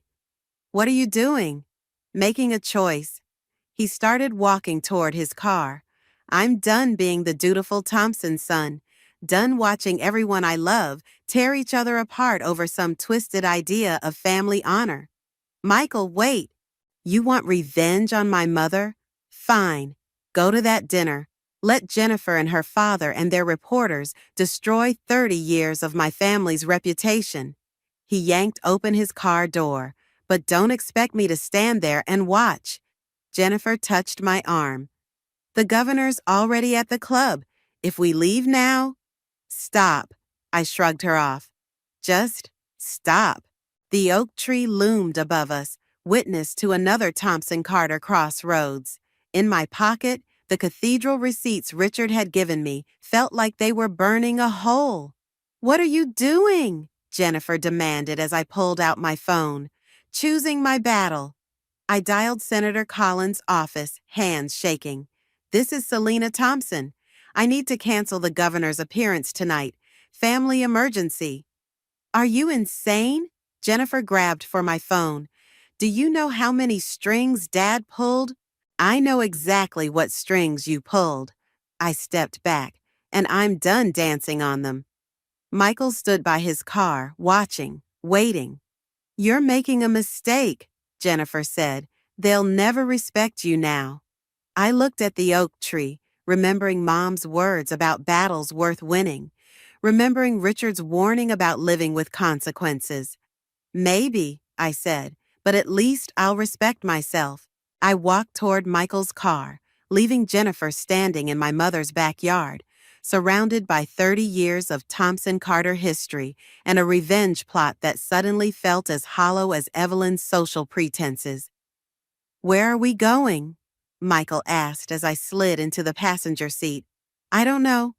I pulled out my phone one last time, typing a message to Evelyn. The engagement dinner is canceled, but we need to talk about Linda, about Richard, about everything. But I know where we're not going, I added as Michael started the engine. And sometimes that's enough. Michael parked in front of the Thompson estate at midnight. The house loomed dark except for the study windows, where warm light spilled across manicured lawns. Of course Evelyn would be waiting. You don't have to do this, Michael said. Yes, I do. I clutched the leather album from Mom in one hand, the cathedral receipts in the other. Some stories need to end differently. The front door opened before we reached it. Evelyn stood in her designer dress, makeup perfect despite the hour. Behind her, Richard sat in his leather chair, looking smaller than I remembered. "The governor sends his regrets," I said, stepping inside, "along with half of the hospital board, I imagine." Evelyn's smile was brittle. "Quite the spectacle you arranged. Learned from the best." I placed the album on Richard's desk, though probably not as spectacular as 30 years ago. The color drained from Evelyn's face. Richard stood abruptly. "That's enough." "No, it's not." I opened the album to the newspaper clipping. "Tell him, Evelyn. Tell Michael how you made sure Richard chose the right Carter woman." Michael picked up the article, his hands shaking. "Dad, what is this?" "Ancient history," Evelyn snapped. "Like the cathedral deposit?" I pulled out the receipts. "Or did you think forcing history to repeat itself would somehow make it right?" "You have no idea. I know exactly what I'm talking about." My voice stayed steady, the same way you knew exactly what you were doing when you got pregnant right after Richard proposed to my mother. The silence that followed was deafening. Michael stared at his father, who couldn't meet his eyes. "Is it true?" Michael's voice cracked. "It was complicated," Richard started. "It was necessary," Evelyn cut in. The Thompsons needed control." I stepped closer. "Just like now, but here's what's going to happen instead." I pulled an envelope from my purse, the one Jennifer had given me, with the photos and story ready for tomorrow's papers. Tomorrow, there's either going to be a scandal in the society pages about Thompson family history, or there's going to be nothing at all. I set the envelope down. "Your choice." "You're blackmailing us?" Evelyn's voice rose. "I'm offering you what you never gave my mother. A choice." Richard picked up the envelope with trembling fingers. "What do you want?" "The wedding happens in Mom's backyard. No cathedral, no society circus." I met Evelyn's gaze. "And you both show up with genuine smiles and welcome me to the family. Really welcome me. Or," Evelyn challenged, "or tomorrow everyone learns how the perfect Thompson dynasty was built on destroying my mother's happiness." I turned to Michael. "Your call." Michael looked at his parents, then at the newspaper clipping, then at me. Something shifted in his expression. "No," he said quietly. "What?" "No deals, no threats." He took my hand. "We're getting married in Linda's backyard because that's what we want. And if you can't accept that," he faced his parents, "then don't come at all." Evelyn sank into a chair, her perfect posture crumbling. Richard stared at the album, at 30 years of carefully maintained appearances. "I loved her," he whispered. "Linda, I really did." "I know," I said softly. "That's what makes it worse." Evelyn's hand found Richard's, squeezing tight. For the first time, I saw fear in her eyes, not of scandal or social ruin, but of history truly repeating itself. "The backyard wedding stays," she said finally. "But," she pulled out her checkbook, "let us at least help make it beautiful, the way it should have been 30 years ago." She wrote a number that made my eyes widen, then held out the check. "This isn't about buying forgiveness," she added quickly. "It's about choosing a different ending." I looked at the check, then at Michael, then at the envelope of damaging photos. Revenge had brought me here, but something else would have to lead me out. "Okay," I said, taking the check but leaving the envelope. "Let's write a new story." Michael squeezed my hand as dawn began to break outside, painting the Thompson estate in new light. Sometimes the best revenge isn't about destroying the past. It's about building a different future. The oak tree in Mom's backyard wore strings of fairy lights, like stars caught in its branches. White chairs dotted the lawn, and mason jars filled with wildflowers lined the makeshift aisle. Simple, perfect, exactly what we'd wanted from the start. I watched from the kitchen window as Evelyn adjusted a flower arrangement, her designer dress collecting grass stains as she knelt in the dirt. Richard stood nearby, deep in conversation with Mom, their body language careful but no longer strained. "Quite a transformation," Jennifer said behind me. She'd arrived early wearing a simple sundress instead of her usual red carpet attire. Though Dad's disappointed about missing his photo op, some stories are better left untold. I turned to face her. "Thank you for understanding." She shrugged, but her eyes were kind. "You know, I always envied how you stood your ground. Even back in school, you knew exactly who you were." "Not exactly." I fingered the check in my pocket, Evelyn's peace offering, still uncashed. Sometimes you have to lose yourself to find out who you really are. Through the window, I watched Michael arrive, carrying boxes of champagne. He paused to kiss his mother's cheek, and Evelyn's surprise melted into a genuine smile. "You're not going to tell me what happened that night at their house, are you?" Jennifer asked. "Some bridges are better rebuilt than burned." Mom appeared in the doorway, holding a small package wrapped in aged paper. "Ready?" I nodded, following her upstairs to her bedroom. She placed the package in my hands. "I was going to wear this," she said softly, "the day I almost became a Thompson." Inside was a delicate pearl hairpin, its silver tarnished but beautiful. "Mom, the past doesn't have to poison the future." She tucked the pin into my hair. "Sometimes it just shows us where to build stronger foundations." The ceremony passed in a blur of sunset light and gentle breezes. No society photographers, no political connections, just family learning to become family. When Michael kissed me under the oak tree, Evelyn was crying. Real tears this time, not the carefully manufactured ones I'd seen at countless charity events. At the reception, Richard clinked his glass for a toast. My stomach tightened, remembering all the Thompson traditions we'd broken. 30 years ago, he began, his voice wavering, I made a choice based on fear, on tradition, on other people's expectations. His eyes found Mom in the crowd, then moved to me. Today, my son chose love instead, and in doing so, he taught his old man that sometimes the best traditions are the ones we dare to break. Evelyn stood, taking his hand. "To new beginnings," she added, "and to the daughter we almost lost before we truly found her." Later, as fireflies replaced the setting sun, I found the uncashed check in my pocket. Michael watched as I tore it carefully down the middle. "You sure?" he asked. "Some debts can't be paid with money."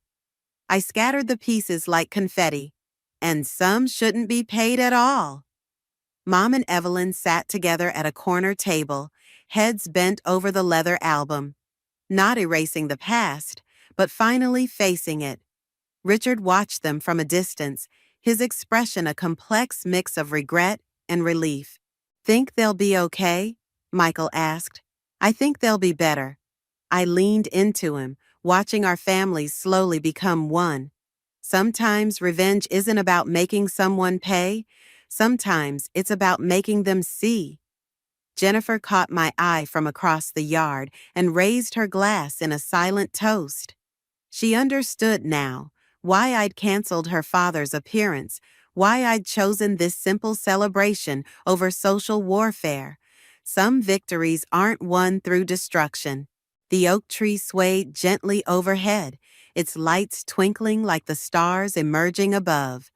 30 years of Thompson Carter history whispered through its leaves, but the sound was different now. Not a reminder of what was lost, but a promise of what could be built. I felt the pearl pin in my hair, carrying both my mother's past and my future.